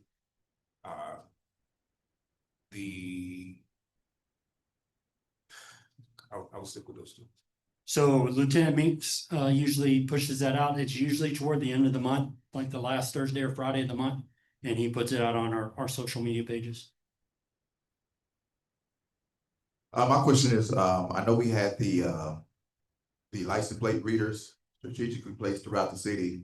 Due to traffic, have we relocated those readers or is the current location still effective? Yes, Do I have the current location of our flock cameras? yes. Well, my question is, We added to what we had. okay, I believe we did go ahead and get those implemented out by B&B Theater, Legacy Square area. I don't know that if any have been redeployed elsewhere. No, not to my knowledge. okay. Thank you. Yes. Sir. Thank you. Thank you, Chief. Mr. Bedford. This policy is. May and June have been very rainy for us and it's delayed quite a few of our pavement projects that we were hoping to get started already, such as Pratt Road and Lawrence. But those should, Lawrence, they're mobilizing, they're getting everything staked right now. Pratt, Texas Bit is delayed on some of their other projects. But right now, as we understand, they should be out and on Pratt by the end of the month. Red Oak Road, we're working on a traffic control plan so that we can keep one lane of traffic open, especially for emergency services to move through there. So that way we don't have to divert all traffic both directions up Red Oak Road to Ewell to Ovilla Road down to the service road. Our goal is to keep it open for at least westbound traffic. Eastbound traffic might have to go all the way around, but there's not a lot else we can do. There's nowhere to reroute them through there. And on Lawrence, we'll be making concessions throughout the project to ensure that we keep emergency service access to all of those side roads. And then working with homeowners on locations for trash cards, we might roll them out or move them to locations where CWD can get to them as well. I don't know if you saw on Live Oak, we added a little addition onto the parking lot just in time for the World Series. We have a little bit more dressing up to do, but it turned out really well. It was a good addition. The only thing we lack on Live Oak is some light fixtures that were delayed from the supply company, some additional pavement markings that we've already agreed upon, and some patching on the surfaces to ensure that they're level and smooth before we close out the project. We'll have to say those trucks with trailers really did that. Yeah, you can see some gouges and they will be coming out, filling those in for us, as well as when we mark that raised crosswalk, hopefully it will make the road visible and people slow down a little bit more. Quick question, how many parking spaces were added with that whole development? And the next question is, how's everything going now? Because the activity over there with the ballpark is being off the charts. It's a lot. We're actually using overflow parking west of the field house in that grassy area as much as we can, especially we have a lot of people who are bringing in trailers with UTVs on the back. We're not having them park in a regular parking area. We're having them park over there. The addition in front of the field house, I believe we added 29 spots, 29 marked spots. And then the other section that we redid, I believe that's 119 spots. Could be 109. It's somewhere right in there. But it's quite a few. You said you are still addressing the speed bump? The raised crosswalk, yeah, we'll be adding some additional pavement markings on there on the faces to make it more noticeable. I heard that several times when I was at the games today walking around. Yes, when people hit it going 45, it's a big surprise. Yes. They should slow down. Thank you, sir. Yep, thank you. Okay. So I would entertain a motion to adjourn. Second. Gotcha. Franklin, Miller. The time is 9:16. Those in favor? Right, but I. What, but I, All right. Be safe traveling. thank you. Thanks, Mr. Mayor. Thanks, council. Thank y'all for coming.